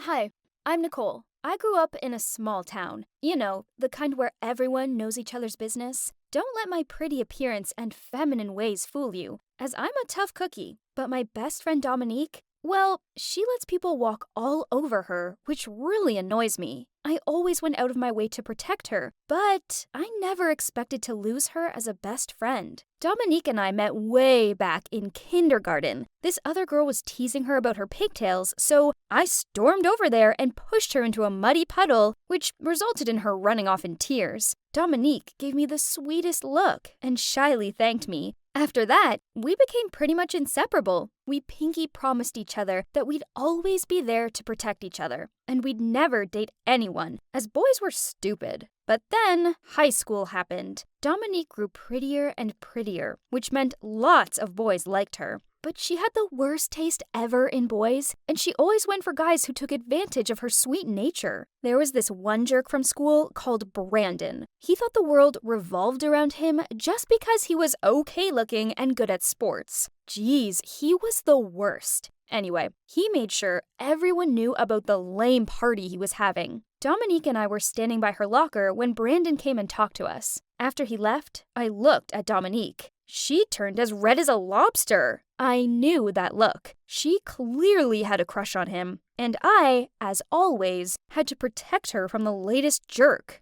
I arranged to meet Dominique at the party. I arrived to find her standing in the corner chatting to Brandon. Ugh!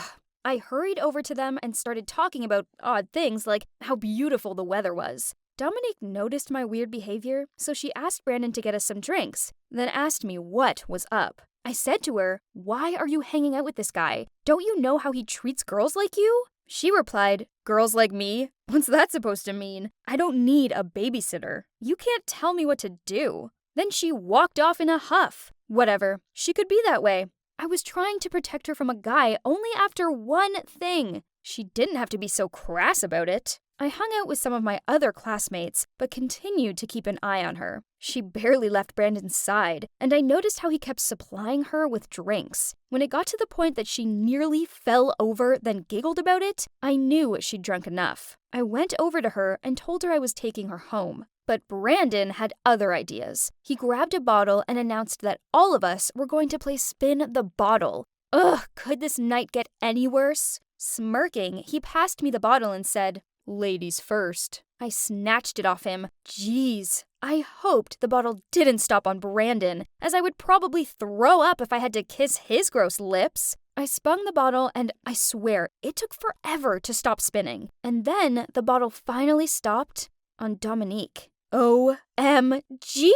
I had to kiss her. She's my best friend. Talk about weird. Everybody was laughing and cheering, "Kiss, kiss, kiss, kiss." We looked at each other and blushed. Then she closed her eyes and leaned towards me. I told myself that it was just some dumb game and it didn't mean anything, before I also closed my eyes and we kissed. My heart started to beat really fast and my hands began to shake. It's so strange. I didn't feel weird at all. Actually, it felt warm and safe. We kissed for 10 seconds, but for me, it felt like 5 minutes. Before I could properly process what was going on, Brandon passed her the bottle. Oh no, it was her turn. She spun the bottle and it stopped on Brandon. Stupid Brandon! Oh, hell no. She has to kiss that jerk? Brandon looked like all of his Christmases had come at once. Jeez, I seriously hoped that when it was his turn, the bottle landed on a dude. He just grabbed her hand, pulled her towards him, and kissed her.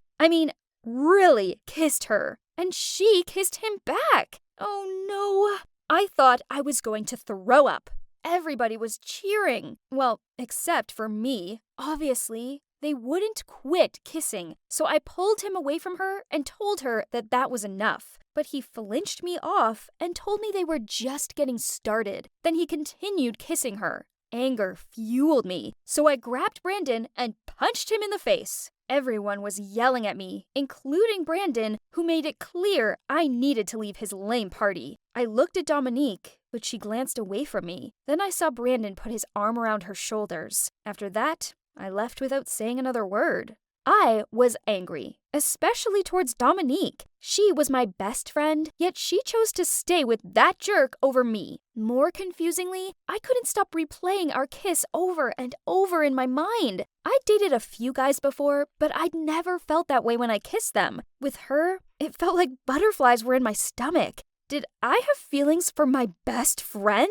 No way. I liked boys, right? My mood only worsened the next day at school. I was drinking coffee in the canteen when I heard some girls behind me talking about how Dominique had slept with Brandon last night. Talk about a surprise. I ended up knocking over my coffee in shock. Maybe I misheard them. So I turned around and asked the girls if it was true, and they all said yes. In that instance, I was just this empty vessel with no happiness left inside of me. When I saw Dominique in the corridor, she waved over at me, but I just walked away. The next few weeks were awful. I couldn't sleep, eat, or concentrate on anything. All I could think about was Dominique being with Brandon, and it made my heart hurt. I missed her smile, her laugh, and how happy she made me. Yep, I finally realized that I had feelings for my best friend, but she was in love with somebody else. I tried my best to move on, so I started dating some guy named Clay. He was kinda cute and a really nice guy.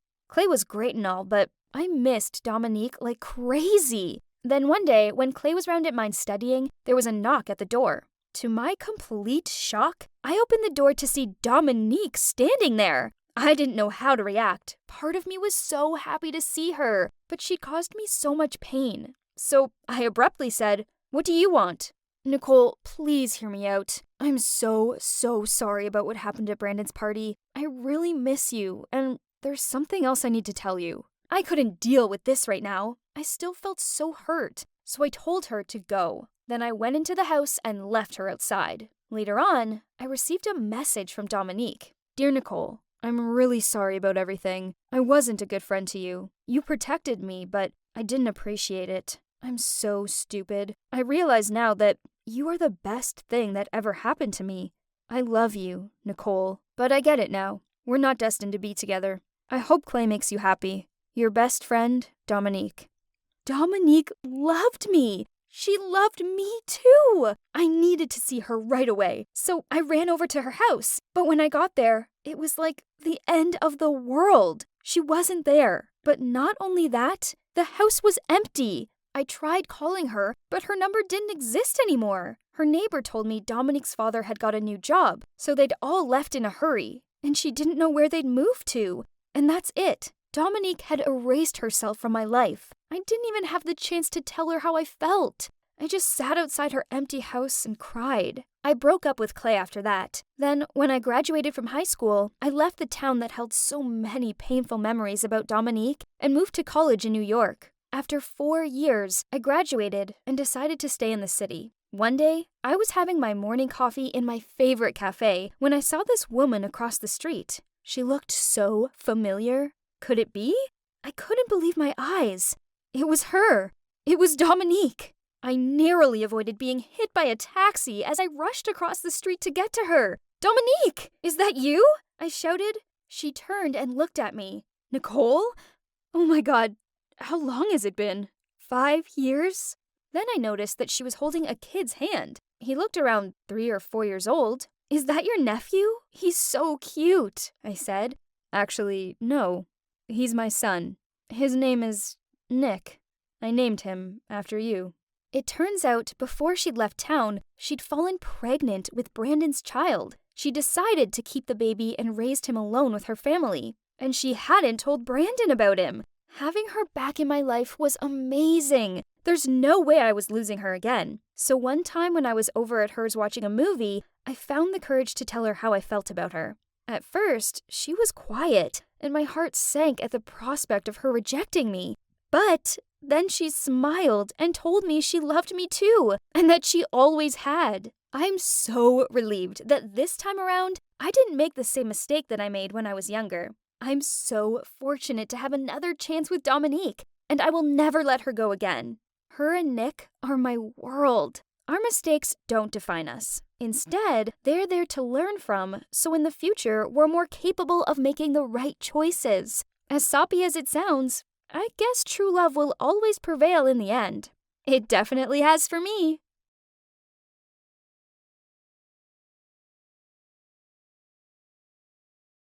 The buzzing of my phone woke me up. Ugh, what was this? It's 6 a.m. for Christ's sakes. Go away, I slurred at my phone, trying to reach my arm over to shut it up. The buzzing stopped briefly, but then started up again, so I answered it with a frustrated, yeah. My girlfriend Nayla replied, Samuel, my roomies are going away for the night, so hurry over and bring me a big kiss. Well, that sure got my attention. I sat upright and replied, sure, babe, I'll shower then come right over. Ooh, I love it when you freshen up for me, she giggled. Anything for my girl. I was so excited that I whooped and fist-punched the air, then rushed out of bed to go get ready. Oh, how naive and unsuspecting I was. Guys, never in a million years could I have imagined the humiliating situation I was about to step into. Ah, my sweet Nayla, my high school sweetheart and the love of my life. The problem was that we now went to different colleges, but it wasn't just 3 cities separating us, you see. She lives in a female-only hostel. Yeah, you heard me right. It's female-only, and there are some pretty strict rules in place. The main one being, guys are only allowed to visit on weekdays between 10 a.m. and 5 p.m. What a bummer. If this wasn't bad enough, Nayla's 2 roommates, Phoebe and Luna, were man-hating vultures. Shudder. Phoebe hated men because they'd cheated her out of money not once, but twice. As for Luna, well, I don't really know what her problem with guys was. I think she just likes copying Phoebe. So you see, that's the reason why I never stepped foot in there, not even during visiting hours. But now they were away. I was free to visit my girl without fear of them circling me with their death stares. I showed up smelling of my fave aftershave, and with a box of candy. It was so good to spend some time with Nayla, but geez, these visiting hours passed by quickly. Soon 5 p.m. arrived and I had to leave. It was even stormy out and I wasn't looking forward to the trip back. Don't go, Nayla pulled on my arm. I have an idea. Seeing as how my roomies are away, you should stay the night until the next day's curfew. She chewed on her lip. Wow, she was so sexy. She knew I couldn't resist it when she did that lip thing. I hugged her and said, now you're talking. That night, we cuddled up on her bed and watched a romantic movie, had some chicken sandwiches and waffle fries. And with the sound of the storm outside as our setting, we French kissed. A lot. Talk about paradise. But then her phone buzzed. She checked the message, her eyes full of panic. Then she said, "Samuel, this is bad. The storm means that Phoebe and Luna are ending their trip early. They're on their way back." I knew that if anyone caught me here, they'd probably throw Nayla out. I couldn't let that happen to my girl. But escaping the hostel wouldn't be easy. She opened the door to check. The problem was her door opened up into the shared living room, and there were some girls hanging out in there. Ugh, what was I meant to do now? We were 4 stories up, so I couldn't exactly climb out of the window. And it's not like I could dig my way out. Nayla started pacing the room. Then she opened her wardrobe up and tried making space for me in there. Heck no, confined spaces weren't my thing. But thankfully, just then, she shook her head and muttered to herself, "That's no good, the others use it too." She quickly changed her mind. Then grinning at me, she said, "I know, let's turn you into a girl." Immediately, she pulled out from the wardrobe this long wig we used last Halloween. Putting the thing on my head, she continued, "Almost, I know, you need makeup." Then she started slathering this powdery stuff on my face. Oh dear, the madness has begun. I was so stunned I just sat there and let her make me up like I was a doll. The wig was so itchy and it kept on sticking to my lip gloss and stuff, and I couldn't even see properly through the fake eyelashes she stuck on. After finishing, she stepped back to look at her finished masterpiece. Then she burst out laughing. I looked in the mirror. Even through my sticky eyelash vision, I could tell that I looked ridiculous. Seriously, I was more a clown than a girl. She threw an oversized dress at me and said, "I don't have anything else that'll fit you." I reluctantly got changed, and then I noticed that she was staring at my legs. I looked at them too. Geez, they were gorilla-level hairy. Don't worry, I'll sort those out for you." The next thing I knew, she was positioning me down on her desk chair and then passed me a towel. In case of emergency. Then she started preparing the wax strips. What could be so bad about a little bit of wax, huh? Then she ripped it off. Oh, good God, the pain. I began to perspire and bit down on the towel to block out my screams. Why did girls put themselves through this torturous activity? No thanks, I'd rather be hairy. The last wax strip was the worst, and my screams escaped out of the towel. Oops! I immediately jumped on the bed, facing the wall, and pulled a blanket over my head, while Nayla tried to put away all the makeup and stuff as fast as possible. The girls in the living room for sure had heard me and rushed inside. Behind them were Phoebe and Luna, who just got home. "What's with the screaming, and who is she?" Phoebe pointed at me. I thought I saw a spider, but it was just a clump of hair. And this is Samantha. She's my friend, but she's come down with a fever and she's gonna have to stay over." Suddenly, the blanket was pulled out and a hand came towards my forehead. My heart stopped beating for a second. Then Luna said, "Yup, she's on fire. Let's leave her to rest." Whew, that was a close one. Turns out the waxing session had heated me up so badly that I ended up drenched in sweat. So I could totally pass for being ill. Luckily, after that, the other girls left the room to give me some space. Nayla cuddled up to me and whispered, "You're doing great. We need to keep this up till morning. Then you can leave when the boys are allowed here." I gave a meek nod. I was too afraid to talk in case someone heard me. This was bad. But I guess all this drama wiped me out as I managed to fall asleep. I awoke to someone pounding my shoulder. "Hey, you're snoring like a grunting pig!" Nayla hissed at me. After that, I lay there wide-eyed and terrified. I didn't dare fall back to sleep. It was going to be a long night. The minutes went by so slowly, but then, oh no, Mother Nature called. I tried crossing my legs, but it didn't help. All I could think about was the beach and a waterfall, and I had to go to the bathroom right now.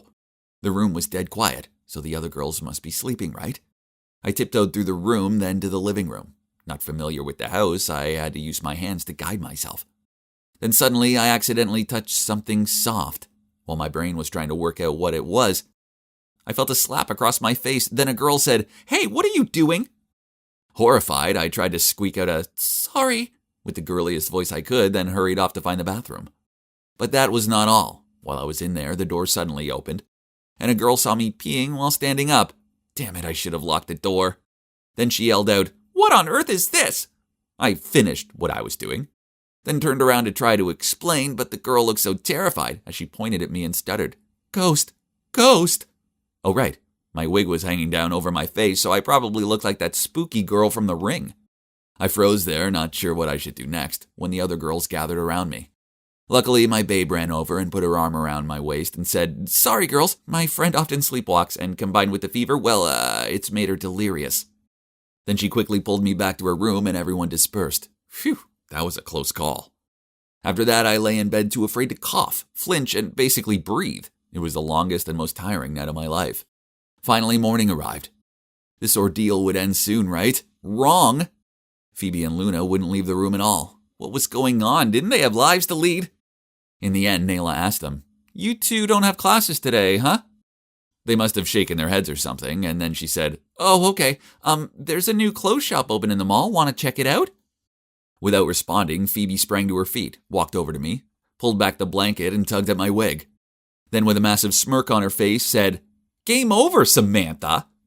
Shocked, me and Nayla tried muttering out explanations, but Phoebe rolled her eyes. "Quit it. I can recognize a man from a mile away. Besides, his boots are under your bed. Then there's his aftershave. It stinks." She waved her hand in front of her face. "Well, you fooled me." Luna stared at me. "Actually, your makeup's pretty good." "Huh, but not me," Phoebe sneered. "I only kept quiet because I don't want to get Nayla kicked out. That, and it was kind of funny watching you both try to keep up the pretense." She glared at me. "But I suggest you leave before I change my mind." I headed toward the door, but then Nayla said, Babe, you may want to change first." Oops. In all the drama, I'd forgotten I was still dressed up as a girl. She handed me some face wipes so I could remove the makeup. Then I changed back into my clothes, muttered out an apology to her roomies, then hurried out of there. So this happened a while ago, but just thinking about it still makes me cringe. Oh, the shame. I haven't seen Luna and Phoebe since, and I don't think I'll ever be able to look them in the eye again. One good thing to come out of it, that Nayla and me are now stronger than ever. The things we do for love, huh? So that's it, the most cringeworthy episode of my life. Yep, I know, it's so humiliating. So what about you? How bad is yours?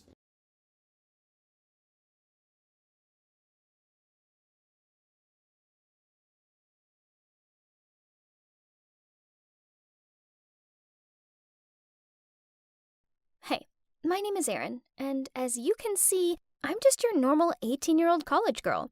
But my friends who know me well know that I'm not a girly girl. If given the choice of a shopping trip or beer pong, well, then there's no contest. All through high school, I was known as the prank queen. One time, this girl teased me about my sneakers, so I put a real-life spider in her lunchbox. She totally freaked out. It was so funny. Another time, my teacher gave me a totally unjust C on my essay, so when she wasn't looking, I placed her coffee mug upside down. As soon as she picked up the mug, coffee spilled all over the table and her clothes. I ended up with a week's worth of detention for that, but it was so worth it.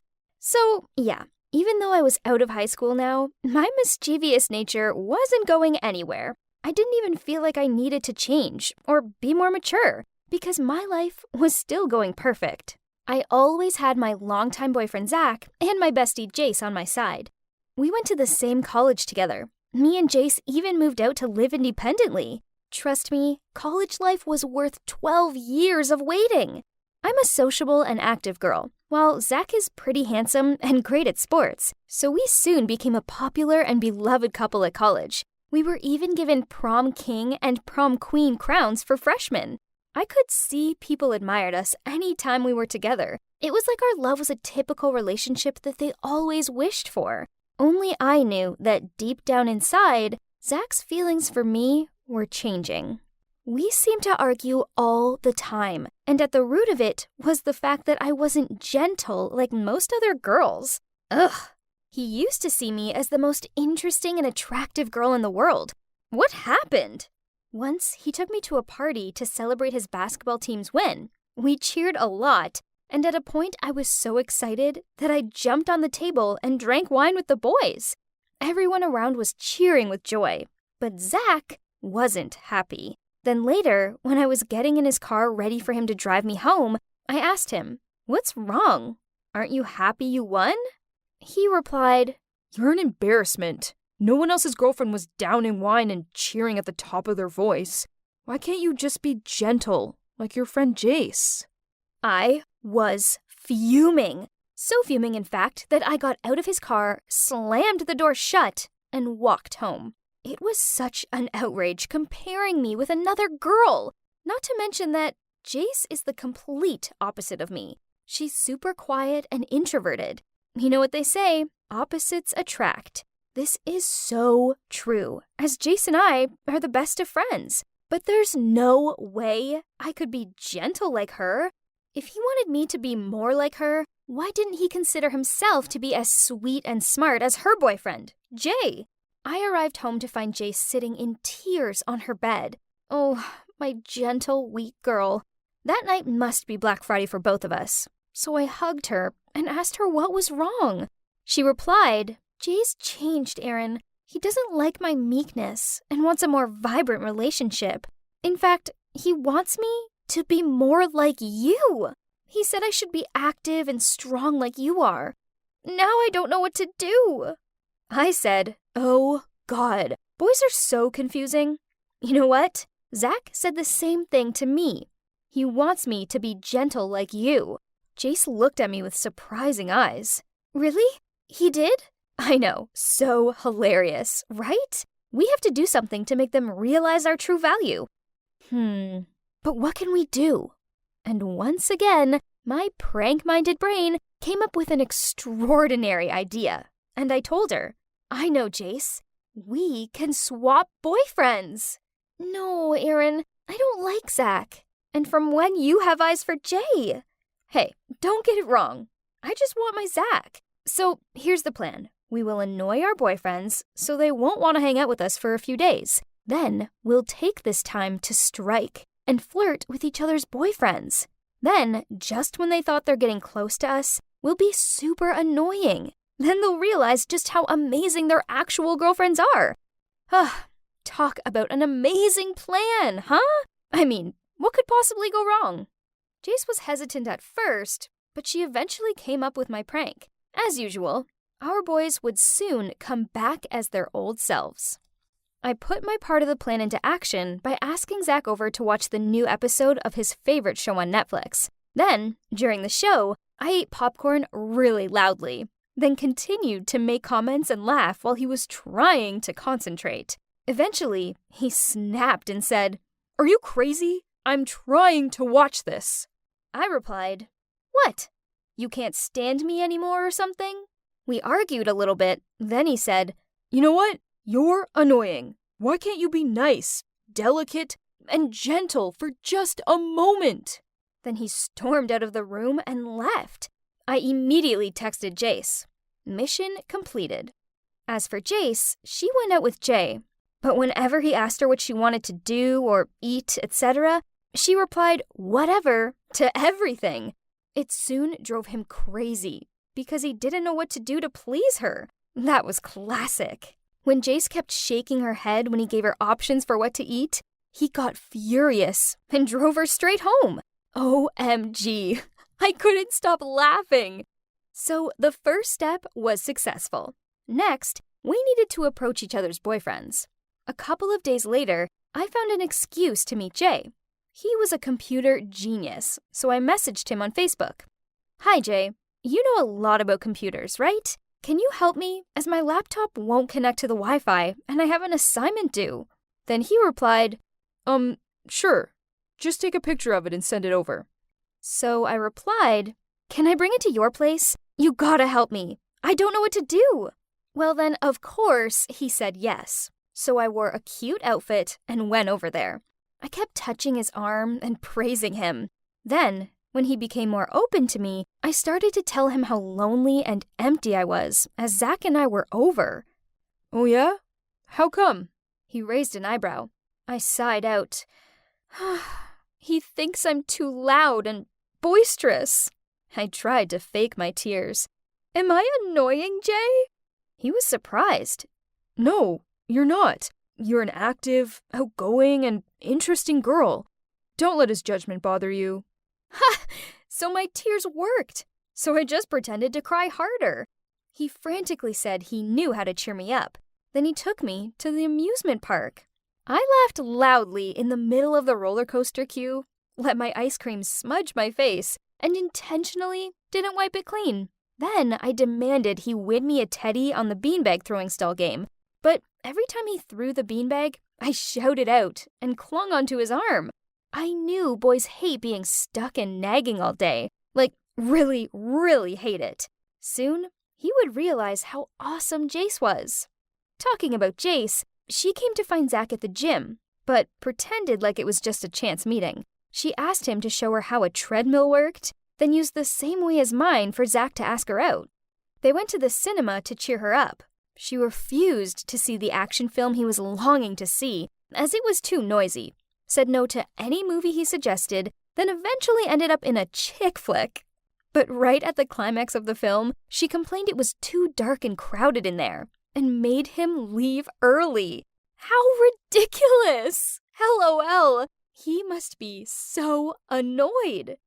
Then I told her to hit Zach where it hurt, his basketball match. Jace convinced him to take her along to his game, but she just sat there scrolling through her phone instead of watching the match. She didn't cheer him when he won a point, and immediately after the game finished, she asked him to take her home, causing him to miss the post-game gathering. Good work, Jace. He'd come running back to me in no time. I know you're probably thinking this plan was crazy, but it really worked. Jace showed up on our doorstep with flowers for Jace. Their love story had been given the refreshment it needed. Now, I just had to wait for Zach to realize what he's been missing. Only, to my horror, Zach wasn't messaging me. He was still messaging Jace. She ended up sending a picture of her with Jay and told him she was happy with her boyfriend and didn't have time for annoying people like him. Then, the next day, Jace arrived home all flustered. She told me that Zach had been waiting for her outside of her class, then told her he wanted a chance to take her on a date. What? He was technically still my boyfriend. How could he do this to me? Worse still, he was ignoring all of my messages. So I showed up at his house and wouldn't budge until he answered the door. He looked sheepish as he said, Aaron, our relationship hit a dead end. You're acting ridiculous, and I know you hung out with another guy behind my back. Meanwhile, a wonderful girl came to see me play basketball instead of you. She's the girl for me, not you. At this point, I had to say the truth. Zach, you don't know what you're talking about right now. Listen, it was all just a setup so you could see what you were missing. It's worked for Jace. Her relationship is stronger than ever. And to my surprise, he replied, I know. I overheard you discussing it with Jace in the library. At first, I found you so cute because you were trying to save our love, and I just wanted to please you, so I pretended not to know. But then, I realized something. I don't love you anymore. Instead, I love Jace. And thinking about it, I guess I have for a while. She's like a little, arrogant cat that I want to pamper and take care of. You know, I've always liked cats. What? She's not even arrogant. She only acted that way as part of the plan, I shouted. I don't care. All I know is I love her, not you. Ugh! I can't believe it. What have I done? Because of my stupid prank, I've lost my boyfriend to my best friend. What am I meant to do now?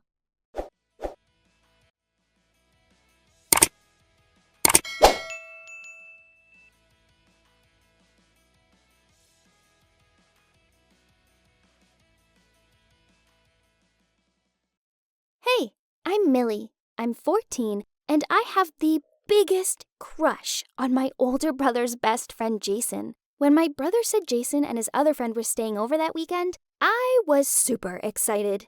Things got even better when my parents planned a last-minute trip away, and our cool Aunt Cheryl came to stay with us. We both knew that she'd be too busy binge-watching her fave soap opera to care about what we did. That's why she's the coolest aunt. So I decided to also throw a slumber party, and I invited my two best girlfriends, Jane and Rosie, over.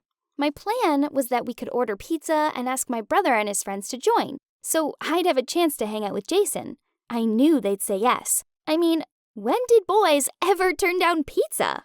After we all ate loads of pizza, we watched scary movies together and played games. It was really fun. So fun, in fact, that even my usually moody brother couldn't stop laughing.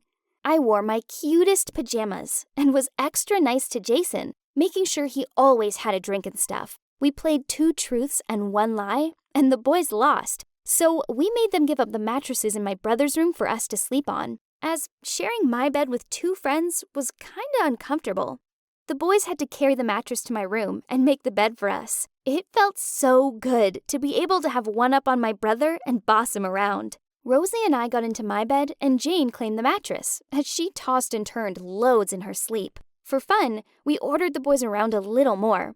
I made them check the room for spiders and to take the trash downstairs. Then, Jason turned off the light for us and said goodnight before they went back to their room. That was so sweet. We chatted for a bit. Then Jane said she felt left out, so she crawled into my bed. It was too cramped for me to sleep, but that didn't seem to stop the others from drifting off. I kept thinking about Jason and how I was sure he'd been looking at me as he turned the light off. I went downstairs to get myself a glass of water, and on the way back to my room, I heard noises coming from my brother's room. I listened outside of the door. They were playing truth or dare of some sort. I heard them teasing Jason about liking one of us and said that the next dare would be to sneak into the girl's room. Worried that they'd walk out and see me, I quickly ran back to my room. I didn't even have time to climb into my bed, so I threw myself onto the mattress and laid still. Then, a while later, I heard footsteps. It must be Jason. His shadow got closer to me, and it felt like he was leaning down. And then he kissed me! OMG! I tried my best to pretend like I was asleep. Then I couldn't hold it in anymore. I kissed him back. He gently stroked my hair, then left. I couldn't believe it! He liked me too? And that was my first kiss ever! The next morning, I woke up early, did my hair, put on a pretty dress, and made pancakes for breakfast. I made one in a heart shape for Jason, which I set up on the table. But when everyone came downstairs, my brother took that heart-shaped pancake and gave it to Jane before I could do anything. Did he like my best friend? Ew, no way! After everyone left, I immediately told my brother he couldn't like my friend, but he told me that she liked him too. He said he knew I liked Jason, so we should join forces and help each other out. That kinda sounded like a sweet deal, so I agreed. My brother set up a movie date for Jason and me by saying it's just a normal weekend hangout. Then he bailed out last minute. The date was perfect. I accidentally touched Jason's hand when we both reached for the popcorn. I thought that this was it. It's time for me to talk to him frankly. So after the movie, we grabbed a drink and I said to him, I know you like me. Let's stop acting as if nothing happened. He looked confused and laughed. Then I went on more specifically. You know, that night you came into my room? But he kept looking really lost, saying that he didn't go into my room that night at all. Then his phone rang. It was Jane calling him. Her picture showed up on the screen. Why does he have her phone number? He picked up and told her he'd be over shortly.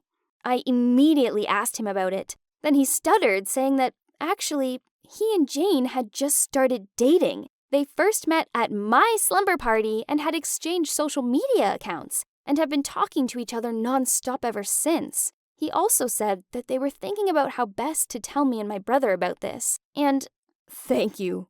If it wasn't for you, I wouldn't have met Jane. But what were you talking about before? Continue.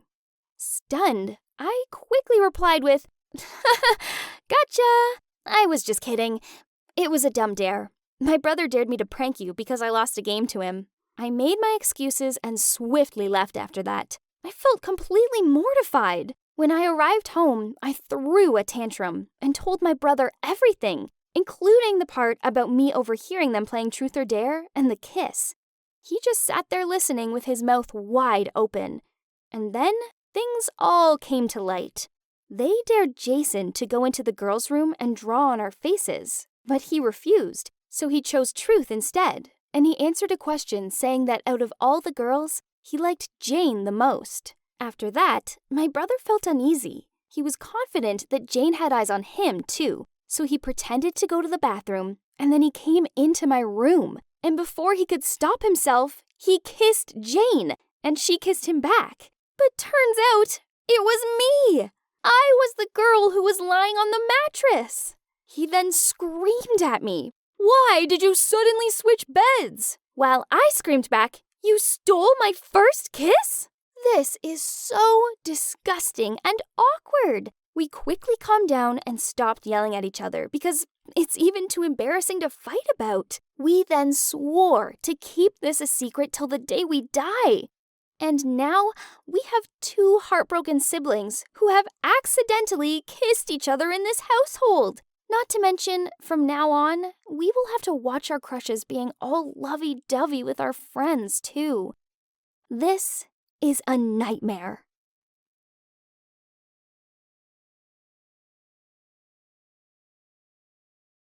Oh, I've never been in a negotiation that lasted this long before.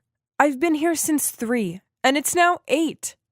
Worse still, I hadn't even mentioned the funding yet. I've tried, but it was Dane's fault. He kept on interrupting me and going off topic. As I looked at Dane, who was currently reenacting a soccer game with condiments, I wondered how on earth was he a part of the student council. He might have been a senior, but he was an average grade student who didn't seem to excel at anything. He also exaggerated everything and mainly just messed around. I should never have agreed with Dane to arrange the meeting here. Not only had I wasted 5 hours of my life, but it looked like the funding was a no deal. I couldn't take any more of this. Remind me never to listen to Dane ever again. I grabbed my bag and was about to stand up when Mr. Johnson turned to me. Ruth, I love your idea. Funding all of it would be a bit of a stretch, but I can go to 80%. And if it becomes a yearly thing, I'll be happy to continue sponsoring it. I stared at him open-mouthed. Did I hear him right? Mr. Johnson, the owner of the local music shop, was actually agreeing to provide a big chunk of the funding for our student talent show? By the way, I like this Dane guy. Today's been fun. Dane wooed, "Yes, it's a dealio," and enthusiastically shook Mr. Johnson's hand. Wait, I was supposed to be the one to close the deal. Never mind. We had the funding. This was amazing. We did it! Dane punched the air. Hey, how did you? He gave a Cheshire cat grin as he replied, "Never expected that, did you? What do you think of me now, Ruth the new president?" I shrugged and laughed. Hey, how about a celebratory hug, huh? He lunged at me with open arms. Well, why not? This deserved a celebration after all. We were jumping up and down, and I don't know, maybe I was delirious from the stupidly long meeting or something. But the next thing I knew, we were kissing. OMG! We immediately pulled away from each other and awkwardly looked the other way. After that, he drove me home in silence. Oh no, what was I thinking? Why did I, or anyone breathing, do that? It was Dane. Dane! Can you believe it? Well, okay, I suppose it'd been a difficult couple of months for me. As soon as I became president of the student council, my boyfriend Walter didn't congratulate me. No, instead he broke up with me.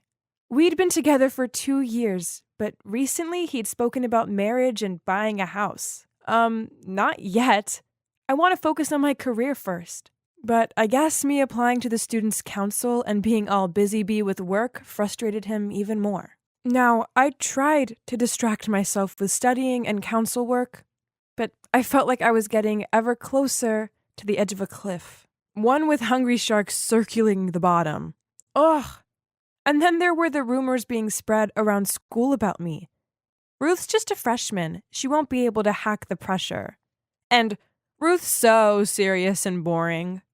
So I started working harder and harder to prove myself. Hence the talent show project. Only, geez, I was so exhausted, both mentally and physically. This funding news was fantastic. But what was going on with Dane? Maybe he has some kind of secret power of attraction or something. Anyway, after that incident, he flooded me with calls and messages, even though I was crazy busy. After the 12th call in a row, I stopped writing my essay and answered with an annoyed, "What? Hey there, how are you feeling about the weather today?" My name is Ruth, not there, and I don't care about the weather, I'm busy. Busy enough to correct my words like that? I don't think so. Ugh, Fine. I agreed to go out for a quick coffee with him just so he'd stop bugging me. I stirred my spoon around my coffee as I glared at him and said, "Will you stop calling me? I need to study." He stuffed the majority of his muffin into his mouth and took ages to chew it. Then he wiped his mouth onto the back of his arm and said, "You do realize all the other council members call you Military Ruth, right? Try not to be so difficult and chillax once, will you?" Wow, that sucked. I didn't expect to be liked by everyone, but I was working my butt off for the council, so they could at least appreciate what I was doing for them. I cleared my throat. I don't care. Work is work. I didn't become the president to make friends. But I know you're not like that, Dane continued. You might be going through a tough time. Still, you're the most stunning person I've ever met. My face brightened up, even blushed. What did he just say? You're beautiful, strong, and independent. He reached out and took my hand, and I tried to ignore the fact it was sticky from his muffin. Ew. I must be the luckiest guy ever to date a girl like you, Ruth. Those other girls are just jealous of you. I mean, you have this hunk, and they don't. Hold up. He said what? Date? I gave him a disgusted, "Who do you think you are?" look. Reading my expression, his face dropped. Oh, I, thought there was something between us. I froze for a few seconds. Was I being too harsh? I mean, he was totally sweet saying those words earlier. Fine. Listen carefully. I'll hang out with you. Not dating. But you have to promise, swear, that you'll never, ever tell anyone about it. I don't know. I mean, he was so immature and annoying, but I guess he was also kind of fun to be around. He made me laugh, and I liked that. All I did was work, work, work. And perhaps that was why Walter broke up with me, wasn't it? Maybe when I hang out with Dane, I should practice being less serious. One Sunday, when we were having brunch at a random cafe of his choice, I asked about his graduation coming up that summer and his plan. Honestly, I haven't thought any further than finishing my freshman year, he said between chewing on his sandwich. How about you? He asked. Well, I want to go to an Ivy League college for a master, of course, preferably Dartmouth, and study social science. Then I want to work for the government, but high up, you know, like a managing role, and really make an impact, you know? Dane shrugged after I finished. Yeah, nice plan. And kept digging in his food. I felt weird. Was I being unrealistic? Or was it just Dane's point of view? But to have a happy relationship, maybe it's best to compromise and accept the differences, right? I snapped myself back into the now. If this whole thing with Dane hadn't happened, I would still be in anguish and despair. It was strange, but I did feel better around him, unlike with Walter. So I should respect his opinions. Gotta learn from my mistake, right? One day, I was at a council meeting planning a fundraiser for the remainder of the talent show money. I decided it was time people saw the real Dane, so I made him event organizer. But this didn't go down well. As in the other council members' eyes, Dane was a lazy, idiotic puppet. Give him a chance. He's the one who persuaded Mr. Johnson to fund the talent show. Please, we never know other people's limits and abilities. Then this girl, Catherine, sarcastically said, Of course you'd know his ability since he's your boyfriend. You suck at leading. All you care about is your personal feelings. I know. I'll date you. Then I may actually get given a job I deserve. My tongue was tied. I couldn't find a word to defend myself. And at the same time, I was really, really mad at Dane. And worse still, he hadn't even bothered showing up for the meeting. Afterward, I went round to Dane's house and furiously banged on the door. Yelled at him the moment he opened it. How come people know that we've been hanging out? Dane silently scratched his head, eyes open wide, and stared awkwardly at some random spot. Answer me! I continued, but still, no reply. I pointed my finger at his face. I just went through a hurricane of rage in a meeting with the council to put you in charge of the fundraiser event. And you didn't even bother showing up. You better do an amazing job, else we'll both be dead. Then I stormed off. Over the next few days, the rumors continued to circulate about me. Clearly, Dane had been bragging to everyone that he'd managed to score himself a stiff girl like me, that I was no tigress, more like a lovely kitten. Now everyone was staring and laughing at me, and made meow sounds at me in the corridors. Someone even filled my seat in the council room with cat food. This was horrible to deal with, but instead of supporting me, Dane went rogue from school for a full week. He also didn't arrange the venue for the fundraiser, meaning we had to reschedule the event.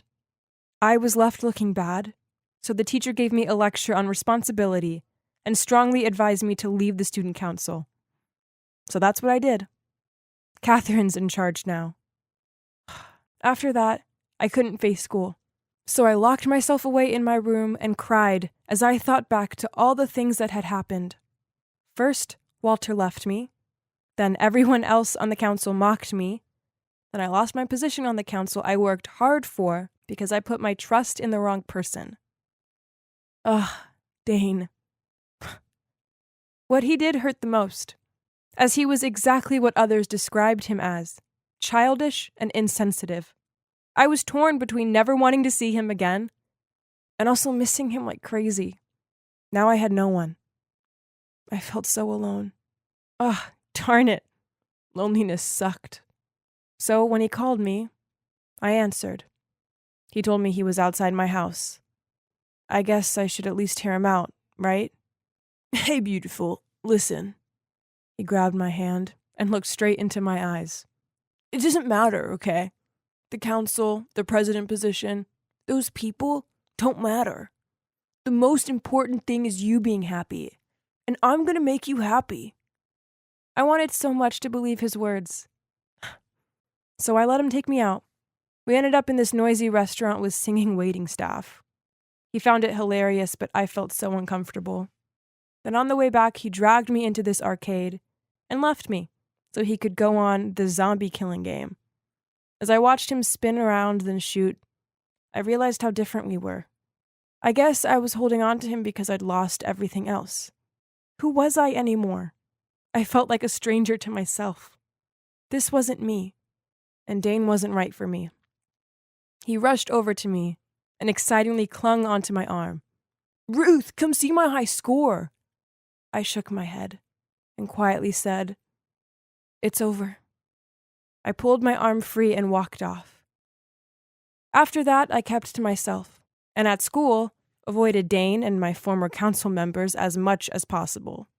It did hurt when I saw the posters for the talent show around the school, but that wasn't my problem anymore. I did receive a message from Dane saying something about his graduation party, but I skipped it. The truth is, he's just not good for me. Life was a joke to him, and as a result of this, he left me feeling like I was a joke too. I felt so lost. So I'm going to spend the summer with my grandparents out in the country, away from everyone and everything. I need time to heal, so when I come back, I'll be strong, confident, and independent girl I once was. As I really do miss that version of me. Each one of us needs to learn how to overcome things by ourselves, without relying on others, especially when these others in question aren't any good for us.